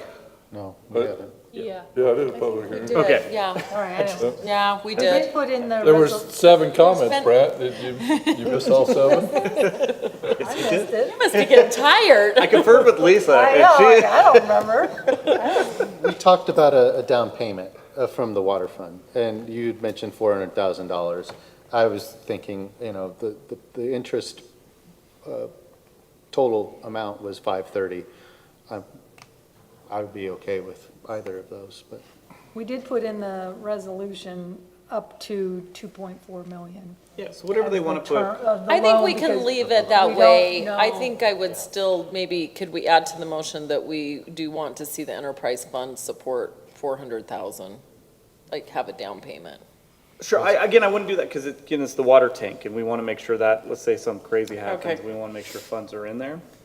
Okay. The amortization schedule, of course, will adjust based on that and we could provide that documentation at a later So- meeting. So is that something that you, so in order to understand what you're saying, it sounds like you're saying, hey, let us get the water tank done and then we'll transfer 400,000. And if they don't use it all, even if they took out all 2.4 million right now, right, and they get the water tank done and then they're like, okay, we have 600 grand and we want to put it towards that, we'll recalculate the schedule, Okay. right? I think it might also be nice if, maybe this is too hard to do. Are you just planning to transfer 2.4 million all at once? No, I was gonna draw it down. You're gonna draw it down as it's Yeah, needed? we draw it down, take a Okay. bond. I like that. That's typically how they do bonds, right? They kind of, okay. All right, that sounds good. Well, I'll make a motion that we approve an interfund loan between the Capital Projects Fund and the Water Fund Enterprise Fund in an amount up to 2.4 million for a term of 10 years with payments due monthly at an annual interest rate of, did we decide 3.3%? 3.8. 3.8 with the 3.8. triggers at Oh, 3.8. and with the Trigger triggers, down okay, low, sorry. Yeah. Okay, sorry. With an annual interest rate of 3.8%, if the PTIF rate increases above 4.3 or decreases below 3.3, the terms of the loan shall be reconsidered by city council. Is that what we? Yes. Perfect, I'll second that. To clarify, you said monthly payment, You correct? did say Yeah, monthly. I did pull that on you. I think she said daily. Nate. Not gonna make you do that. Calculate it? That amortization schedule is going to be long, Yes, it is. 120. We got a motion in a second. It'll be all right. Further discussion? Councilwoman Hirsch, start voting, going to the right. Aye. Aye. Aye. Aye. That passes unanimously 4-0. Thank you. All right, let's skip to the bid award. There's summary action calendar, sorry. Bid award Main Street water line replacement and bid award water line materials for Main Street water line replacement. We can't include them both. If you want to discuss them separately, then obviously we can do that as well too. Do you have any questions for staff on those? For what you have in your material, you'll see on the first one, there was 5 bids, it looks like, right? And on the second one, we can't remember without looking at it. It's 3 bids. One was late to bid, so. Can I would love to just say thank you to staff for being so on the ball with this particular project, like getting this in and getting that permitting done so that we can get this done ahead of the freeway project I think it was really, really smart planning, and I appreciate that effort by staff. Have we worked with any of these two that you brought to us to accept their vote on their bids? So the contractor 3XL, we have not, but we did check the references and things look good from them. They've done some other larger projects in Davis County and even further north. And, excuse me, as far as the materials provider, they've provided stuff for us in the past on many occasions. It was Ferguson, right? Ferguson got this. Yeah, they do a lot of, they're reputable. Yeah, they're lobbying Congress and doing materials, huh? On a bid like this, are we obligated to accept the low bid? On which one, on the contractor or the material? I guess the answer would be no, not obligated to take the lowest if we can really find some You have to have a good strong reason. justification as to not. Would be very challenging to not accept it unless you had a really strong history of negative performances. Materials, same thing for there. If we had them not perform or not be able to provide materials on any kind of normal schedule, that may, but we haven't had that instance with this group. Do we have any local contractors bid on this? Let's see, Like there's contractor, one. there was, I gotta remember the 5 names on there now. Ormond is not local, they're out of Perry, they've done numerous jobs for us in the past. Let's see, MC Green. MC did. Green and Sons is local. MC Green did bid on this one. And there's one other that I believe is out of Bountiful, but I can't remember the names of them right offhand. I don't have that paper with me. Newman's, right? I'm Yeah. just curious, like for MC Green, for example, to put in a bid. Did we do any outreach to let them, or did that come through the state? I see. Generally speaking, it goes through the state procurement, but we see all the local guys generally picking up the bid packets. It's just whether or not they've expressed the interest. But we didn't necessarily go and call very specifically to these. But we see the same contractors interested in working for our community quite regularly. 2.8. All right. Other questions? If not, let's motion to run these 2 bid awards.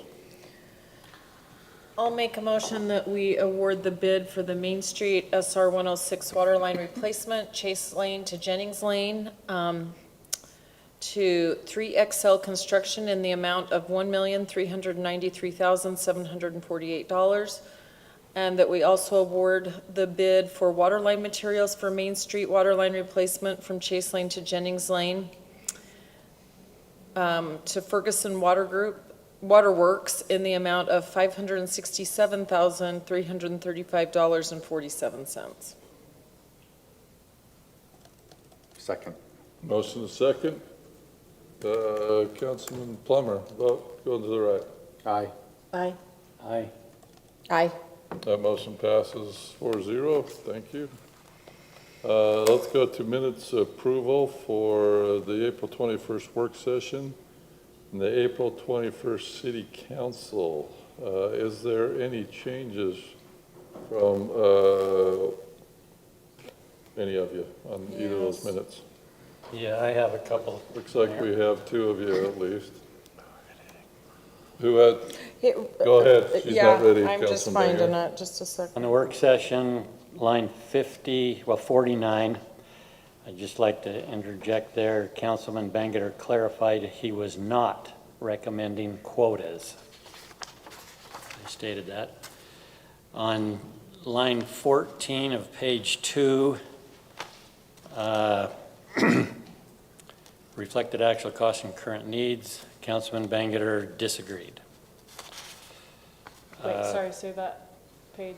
14, page 2, Still- line 14. Still work session, right? Yes, still work session. Number 3, question and clarification.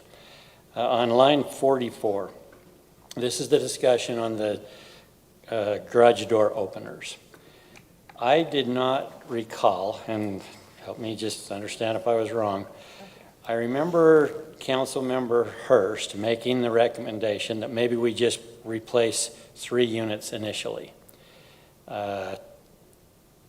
And after discussion, council agreed to that. I remember talking about that, but that was just, in my memory, that was the last thought. And I didn't think we came to a conclusion whether we ought to replace any, put one on the shelf, buy one, put one on the shelf. And I think we would have had a little more discussion. I'm not sure that's what transpired, that 3 of us, but maybe you guys can clarify. I do know that Councilman Hurst made that suggestion as a possibility. I do remember making that suggestion. I don't know if we ever, I don't remember what happened after that, but I'm not saying that's not. I think it's about then we were late. The mayor said, enough, let's move on, but I don't know.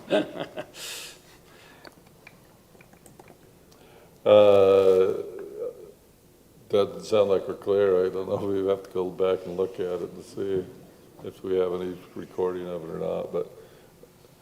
But obviously, my recollection is that she made that suggestion in trying to get something to Nate. We said, well, then let's go with half of them. Let's go with the 3. But I don't know if we took a vote or anything. I can't remember.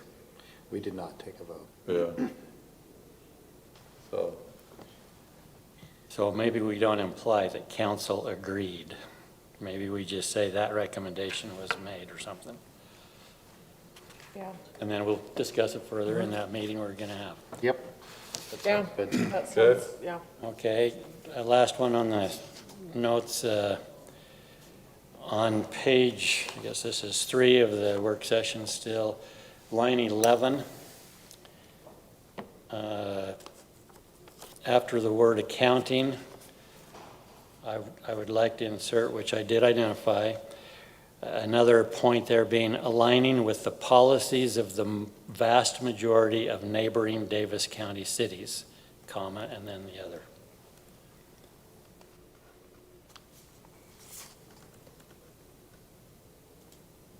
We clear on what I'm recommending there? Okay. That was the chart that I had prepared and we looked at. Okay. With those, I think Councilmember Hurst might have some other suggestions. Yes, so the work session, page 3, line 14 through 16. Councilmember Hurst opposed the proposal, noting that the city is already legally compliant under its current approach and expressing concern about adding further tax burden and creating uneven impacts across taxpayers. I think that the priority statement there is I was expressing, so Councilmember Hurst expressed concern about adding further tax burden and creating uneven impacts across taxpayers. I don't know that I'm opposed to the proposal. I'm concerned about the proposal from the fact that I want to have enough time to address those the priority concerns, which is uneven impacts across taxpayers and adding further tax burden. Not that I disagree with the discussion. I was concerned about the timing on it, that we need more time to make sure that we have looked at how this impacts everyone. Right, but the minutes do have to reflect what was said, so I think she maybe just needs to look back at that. Do you want me just to switch out opposed to expressed concern about? Yeah, Yeah. and I think that the point is, the reason I said that we're legally compliant is because we are legally compliant. We have time to look at this. So the order in my mind does matter, in the fact that the reason I said we're legally compliant is because we do have time to look at this and we don't need to rush it. You can go back and listen to it and make an adjustment if you don't agree with me, but that Well, was I the agree point with of the that. comment. When you went on, I thought you were wanting her to put more in there as the No, reason why you I- were saying no, I'm that, and I'm fine. like, No. whoa, we gotta. No, I'm not asking for any language to be added. I'm asking for, I feel like that just the way it got worded. That's fine. Doesn't actually I'm just express. changing the word opposed. Yeah, but I would prefer that it say expressed concern about adding further tax burden and creating uneven impacts across taxpayers. Without further review, we have time, we are legally compliant.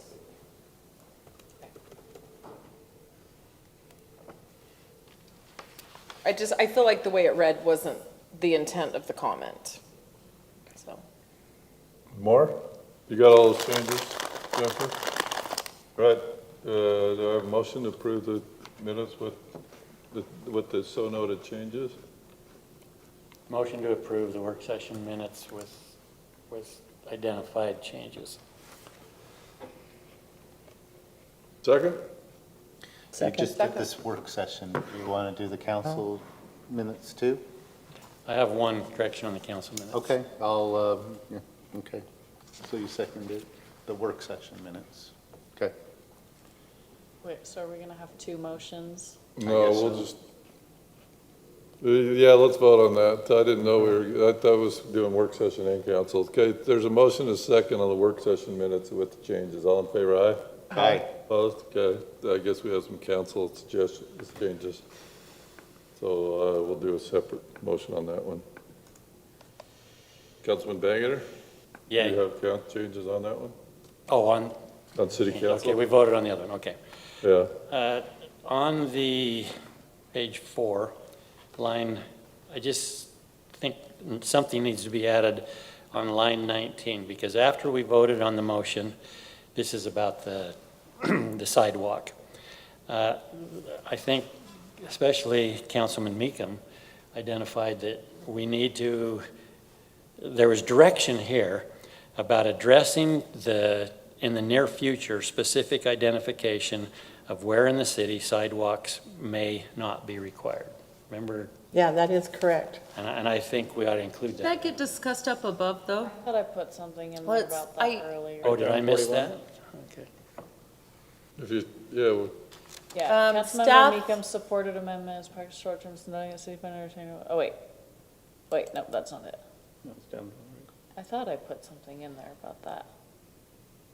Maybe, I think what I was referring to was the last, where you just highlighted, but the last line, preferred a more permanent mapping-based solution. I guess I assumed that was that we would bring it, discuss it again, but maybe that's I not do think clear it needs to be enough. put in there and I know Gina agreed. I think that there was, And so did I. yeah, and Rick agreed also that we needed to look sooner than later at the area of where we maybe don't want sidewalks in Centerville. So you want And hopefully just a that'll help statement, staff. you want an additional statement put in after the motion was made? Yeah, I think that was after the I motion. don't know if it was before or after. I can't tell you that, Jennifer. I can't remember either, but I can go back and listen. And don't you think it can just be as simple as, it can either be Councilmember Meekum suggested looking at this, I think it needs to state that there were three of us that asked staff to please. maybe so that the they have that council direction. concurred that I this should agree. be reviewed. Yeah, I think staff would appreciate that, because we're working on it.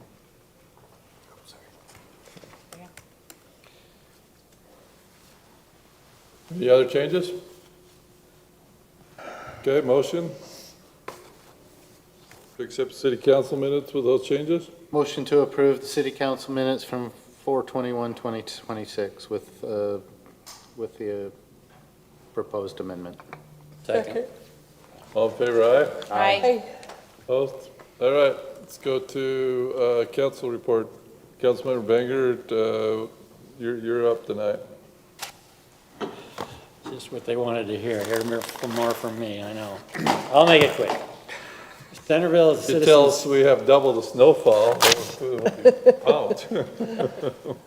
first of all, the Citizen Corps agenda, or Citizen Corps meeting, Centerville Citizens Corps. I'll just identify, had a good meeting, talking about radio backup in addition to what may be critical in the event that our mobile devices aren't working to get communication. The city did have the state had the Great Utah Shakeout on April 16th. Our city participated heavily, had really good participation from some stakes and some not so much. But Chief Ackerson does a tremendous job overseeing that, and great. We are going to have the Emergency Preparedness Fair on September 26th. It will be a regional, so it should draw more public interest and be a good opportunity for citizens to be better prepared. Where's that going to be held? That's going to be at I call it the Davis County Fairgrounds, where the rodeo used to be. Sports complex. Sports complex, okay, thank you. So, 26th? yes, that's Is it? September 26th. Okay. Chief, did you have any more on that, on the Citizen Corps? Okay, thank you. Next is the Centerville Dual Creek irrigation. And I'll try to summarize this quickly. We met again, the Dual Creek Centerville Dual Creek will be beginning to pressurize the system on May 11th. By Saturday, May 16th, the system will all be pressurized and turned on into the homes. They purposely do this on a Saturday, anticipating more residents at home in case the residents have a leak and they can get at it quicker and do that and take care of those kind of problems. So they're interested in people keeping an eye out for any leaks or problems. We're welcome to call Robert Barnes if we have any situation. New meters. By the end of May, shortly after the system is pressurized, now there's a little problem with it, the new meters will begin to be installed. Now the meters are going to be between the park strip or inside the sidewalk in all but one situation in the city. That's amazing. We don't have to dig up any concrete or asphalt, and the meters are going to be installed. Now this is surprising. They're going to be hand dug. So you got to dig the meter box out, put the meter in, make connections necessary, and then backfill it. And that's going to be labor intensive. They aren't going to use equipment to do that. They're going to be hand dug. Now I thought this is going to take forever, but apparently this contractor has a very big crew, and he says they can get 50 homes done a day. Wow. How many people? He didn't say, or Robert didn't know how many, but that's going to take a lot. Now, the other thing is I hope they've anticipated the rocks we have in Centerville, because hand digging those is going to be hard. Have they considered also all of the telecommunication boxes? Well, and probably not, but I hope it goes well. I would hope that they will do, marking and have the blue stakes identify things. So they've done this in numerous cities. They're a company very familiar with it, very proactive. Now, the problem is they're going to be doing that in areas of the city, but they hope not to have to turn off, but the water pressure has to be turned off for where they're working. So right after we get pressure, some neighborhoods are going to have it turned off for a few days again, and then that'll be sporadic through the city.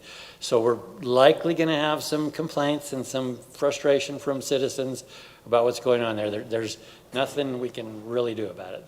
But they're going to be putting out notices. They're going to put door hangers on the areas where they're working.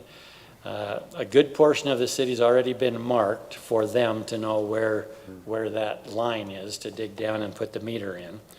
And they're starting, did I write that down? They're starting on the north end of the city and the northwestern part of the residences, and then moving from there. They believe those are going to be easier systems to put in before they get to some of the more challenging ones in the older part of the city, and where it's likely more rocky. I would think if they did it during the day when you're not allowed to be watering, and if they can do 50 per day, they ought to be finishing what they're doing. They should be able to turn it back on for watering every night. Well, but there might be more than 50 in that area that they're Right. down. Right, but they can turn it on for watering and then turn it back off. They're not going to leave it I mean, as long as they don't leave it probably open. won't repressurize that multiple times. Yeah, It's each pretty pressurization hard. It's pretty hard detrimental. on those, especially the older pipes. Once they turn it off, it's probably off until they get the whole They're section. just turning a road off. They turn those off and on all the time. It causes water hammers, so if they But choose not- not well, to, if I you would do it support right, them on but- that.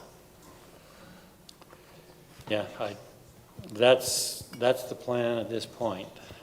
Well, if they start getting complaints, that might be something to look into. Yeah, we'll see how it goes initially and see how they progress. And the other good news is they have almost all the equipment now that they need. They're looking for a place still to stage it and store it, but they think they have some leads on that. And they are anticipating being complete by the deadline of November 1st, and Okay. think that things look That's positive for impressive. accomplishing that, to qualify for the funding. Well, if they really do get 50 done a day, they'll be done in 47 days. I'm sure that there will be days when they don't. But Yeah. That's a good, that gives them plenty of time to have all sorts of issues to deal with, and they'll be done on time, right? I'm predicting snow for July, so. Okay, June 18th is the election and the shareholders meeting for the Centerville Dual Creek Irrigation. One board member, Jeff Cook, is no longer a member of the board, and his replacement will be appointed to fill the remaining 2 years of that assignment, their 4-year terms. And so that won't be requiring an election. The board themselves will make that appointment. But 2 board members are up for election on June 18th. Robert Marnes he's going to run again. Bill Duncan is the other. He's still undecided whether he's going to run or not. And hopefully, no, not hopefully anymore, Robert confirmed yesterday, there's not going to be a price increase this year. Now, a lot of residents have been asking, hey, we haven't had the water for a month late, we have to turn it off a month early, how much money we get back. Obviously, it doesn't work that way, but there are people feeling like they should have a reduction. We don't feel like there's going to be a price increase next year as well, but they haven't looked at their budget. They won't know until some of this metering happens. But a lot of the price increase was associated with the meters, and we'll have that behind us. So the one thing you can say if people ask is, the water comes from God, the infrastructure is what we're paying for. That's just the way it is. We can't control Mother Nature, but unfortunately, all the money has been expended for the system, so that's what we're actually paying for. Water is free, infrastructure is not, that's how they say it. Yeah. And as we're aware, we all need to keep praying for more moisture. Yes, we do. But I was going to mention, Mayor, I think I mentioned to you last time, on June 18th, I will not be here. If you could be there, or you need to maybe assign somebody else to be there to represent our vote. June 18th for the board meeting? Yeah. Do you have a time on that? I don't. I have it down. I assume it'll be 7 o'clock, but I'm guessing. There, though. I wrote down 6 for some reason. Did you say 6 before? I might have told you that. I don't have it written in my notes here. I'm sorry, Mayor. It might be 6. I mean, I don't know this year, but it seems We'll like find they out. start a little earlier than, Yeah. I'll find out. And send you a message to let you Yeah. confirm the time. I'll do that. Sounds good. That's it. Thank you. Any questions for Rick? Anybody, anything, or Councilman Banger, sorry, anybody with anything pressing on theirs that we need to know about? Mayor, I have just a couple of quick questions I'd like to bring up right now. And one of them is to see if any of the other council members is interested in us looking at door-to-door salesmen. I've had a ton of complaints on them, some of them being aggressive. And Farmington has a really strict rule. Kaysville just implemented one. We haven't had anything for a while. I'm not sure we even have anything on the books. In Farmington, they have to be registered, they have to have thing around their neck with their name and their company, so that if they do come to the door and they're aggressive, you have some recourse. And the other thing is, if you got your name around your neck and your company, you're probably maybe not going to be as. So I'm just wondering if you've had any other people contact you this year, or if you're interested in looking at door-to-door salesmen and their. Anybody have any contact to it? I haven't had anybody talk to me about it. Any others? I haven't had anyone reach out either. Yeah, I've had a couple of solar panel guys by our place, but I have them come, but there is, and they are door-to-door salesmen. I have to say that in my 20s, I did some door-to-door sales, and you have to be assertive. Aggressive is a step in the wrong direction, but being a salesperson, there is some part of that to And be I can ask assertive. these people to come in that are calling me, and I mean, I said I will bring it. If there's not support, then maybe you'll need to come in. I just feel like if we had them registering and had names, that they still have the right to go out and Have sell. to do that? They did, and Centerville's dropped it, and we have nothing, but other cities are really amping up on this. It's because of the Kirby lawsuit, so most of the solicitor ordinances were deemed unlawful and discriminatory. And so when Mayor Deemer, he was an attorney and he was the mayor, and so rather than get sued by Kirby, we repealed our solicitor permit ordinance. Well, I've still been holding them to it. When they come to my door and I don't want to talk to them, I just go, oh, it don't look, you have your badge, so Yeah, no away. soliciting. I would be interested to know if they were obviously threatened emotionally or physically. I mean, somebody's just trying to make a sale, but if they start putting their foot in the door and, Well, but we have no, I mean, I just thought it might be nice if they did have to register so we knew who was in our neighborhood. And then if you've got somebody doing it that's not really a salesman, they don't have that around. It's whatever anybody wants. My other thing is, both Farmington and Kaysville, Layton is already passed an ordinance about not letting the crypto machines in their city, and I think Farmington is really close to passing the same thing. And are we interested in looking at that and trying to protect some of the people that have really lost a lot of money by being scammed with those? Well, the police department's already asked me to look into that, and so I'm doing some research. The Layton ordinance has some legal concerns because they say we are outright banning these and you need to remove them in 60 days. So I had the intern do some research and I just need to review the case law that she's doing. But I also mentioned to the chief, I'm going to my Utah Municipal Attorneys Conference this tomorrow, if I remember to wake up. And so I was just going to ask around and see. We've talked about it a little bit, but, what other cities. You could maybe ask about both those issues and see if there's. Yeah, I'm familiar with Layton one that they sent out. The Layton police chief sent it out to every police chief in the state, so, anyway. Okay, those were the only So again, two just to things. get clarifying, so we're not wishy-washy, we're not gonna bring anything back to council about those two items right now, but at least we'll do a little bit of legwork and. Well, I go didn't from there. hear any interest in resurrecting the solicitor, but I Unless you're not was already interested. looking I just want, into. I want clear direction. I am already looking into the crypto machines. We have 3, I believe, in Centerville, so, and the police department really would like to adopt that ordinance, so. What are these crypto machines?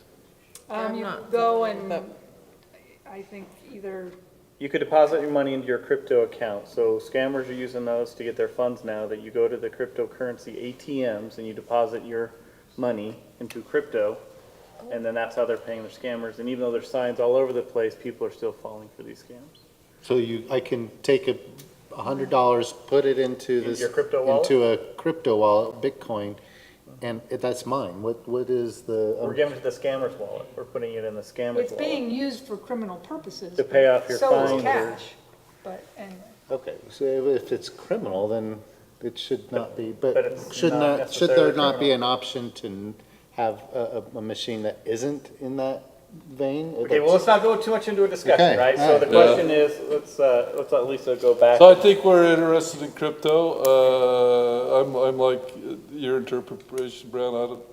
Don't know that they're against soliciting, but I would like to, personally, I'll just speak for me, none of us, except for you, have had concerns, and I don't know how many people, and if they don't feel comfortable coming in. I'll just tell people to come in and they'll. I'll call them and see, or you and I can talk to them, see what their fear is. I mean, I don't want people to feel like their life's in danger or something like that, but Absolutely not. being That's- threatened. Right, right. I think it would not. help to have more details about what aggressive, how that was interpreted, just to better understand. And do you want to Just know- to better understand how we can help. Right, and do we want to know who is in our neighborhoods going door to door? I mean, that's the comfort it gives you, is to know. Well, I think that would be really nice. I found that even when I saw a few licenses, probably 9 out of 10 didn't have them. So it's not gonna stop them from coming in. Except if I call and complain, they can stop and ask their name. I mean, if I call in and say, I just had this guy to my house, the police can go, they can take ID, but if we don't. Now, too. They can't, if they haven't done anything wrong, they can't just go up after them. I don't know, do you get complaints from, well, this is probably not, you probably don't want to go further into it. I'll talk to the police chief and see if he gets any complaints, and I will talk to these people. I've got to remember the one lady's name who the guy tried to come in the house. I'll remember it. Yeah, I'd like to know what happened to them. Now, that's Yeah, that's sounds, a different story. sounds more like a criminal issue than. Yeah, Well, she was the one that called me and asked me what our rules were, and I don't think we have any, and. You cannot enter the home. Right, but she's just saying, how come they're not having badges? How come we've got these people being dropped off? And you have a lot of people from other states that bring vans of people in and drop them off, and you do not know who is in our city. So if something happens and they're here and they're gone, we don't know. But if they have to go in and get a tag, we know who those people are if something were to happen in our city. But that's enough on that. I don't care one way or the other.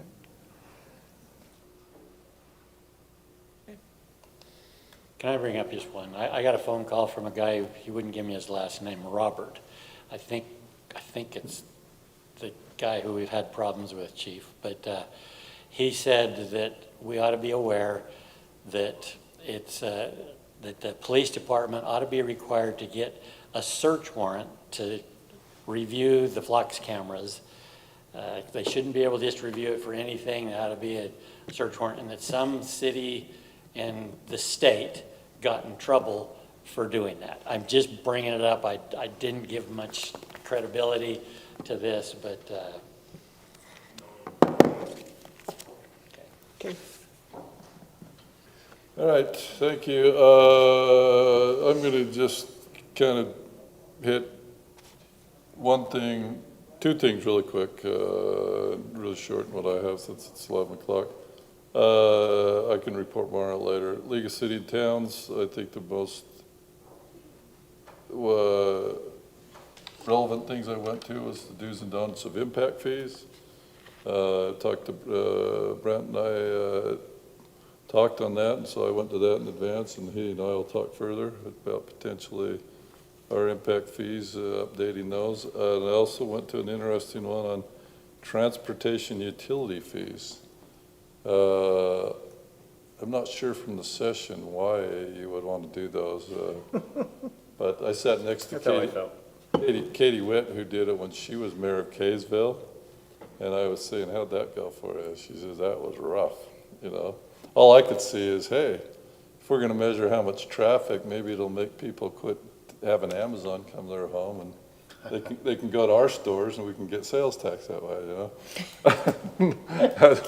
So anyway, yeah, I wasn't too certain about those. But the other interesting one was the general speaker. He was a historian, and I thought, I don't know what he would cost, but it sure would be great to have little gathering at America 250 with him, but I don't know what that would cost, but He's on the University of Utah, so I think you'd be okay. UVU, isn't Yeah. it? Yeah, he was UVU. Yeah. Let's find out. So UVU. maybe other cities would go in on it. Yeah. Right at Baltimore at 1812, so we went through and he was pretty animated. It was awesome. Yeah, it was really good. That'd be awesome. Were you next to me, Brad? I says, man, has Baltimore always had crime? I mean, what good's come out of Baltimore other than Francis Scott Key's National, Star Spangled We're Banner? talking about, I said The Wire, Edgar Allan Poe. I said, a lot's come out of Baltimore. Orioles from there. Yeah, Brooks Robinson liked him, but that was intriguing. He did a Yeah, it fabulous was pretty job. fascinating. Yeah, I won't get into any others that we have there, but right now. But the other thing I would ask of you is, if any of you want me to consider any names to replace our 4th of July chairs, because they're on their 3rd year and they're not going to go another year, I'd like to integrate somebody as soon as possible. We thought we maybe had a name, but then Wendy used her for something else. So I can go to my list of stuff, but if anybody knows a person or a couple that would be really good to do that for 3 years, please, in the next couple days. So it's a 3-year commitment, or? Generally, it Okay, has been. and is it- I mean, we don't have a set time on it, but, And I kind of understand Yeah. what you know, is to be done, but is there some like aptitude or, obviously managerial, organizational skills, is that typically what we're looking for? yeah, they got to be positive and happy and upbeat and. Love America. The Yeah, last exactly. two co-chairs, one of them was pretty good at the entertainment side, so almost that feels like one of them being big on the entertainment is helpful. Yeah. Okay. So I have names I can go to, but I thought, well, I just denied it as I was driving here. I thought if the council wants to get me some names, great. I'd just say do it in the next couple of days, because I'd like to get somebody asked and have them have a couple months of Shadowing. So if we don't, that's fine. We've done it after the fact before, but it would be nice. So that's all I have for you. So I'll stop it at that. Brent, other questions for me?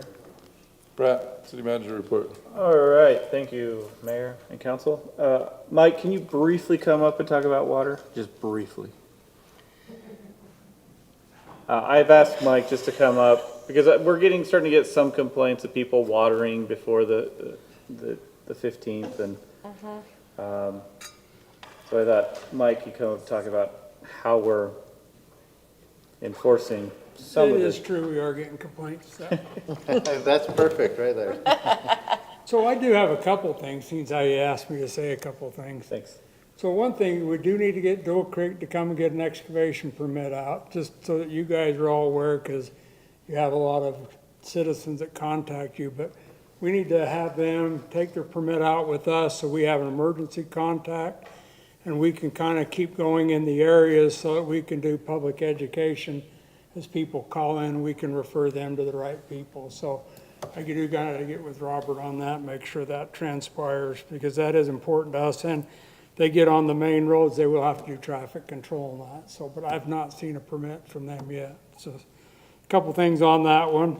And then what we've been doing with the late start to Weaver Basin and Dual Creek Water is we have done 4 posts that we've kicked out.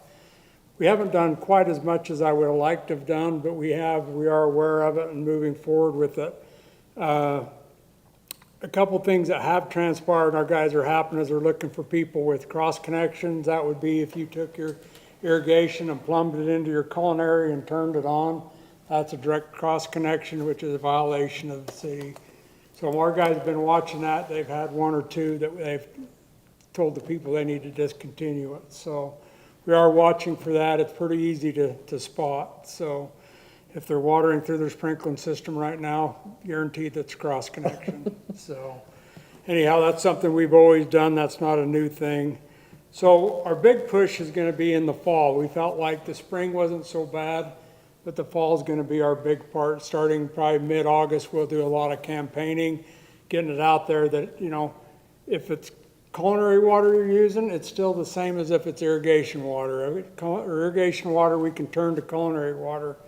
But if the water's gone, we can't get it back, basically. So if you irrigate, I mean, it defeats the purpose, more or less, is what I'm trying to say. So we want to educate people not to defeat the purpose of why we're trying to save water.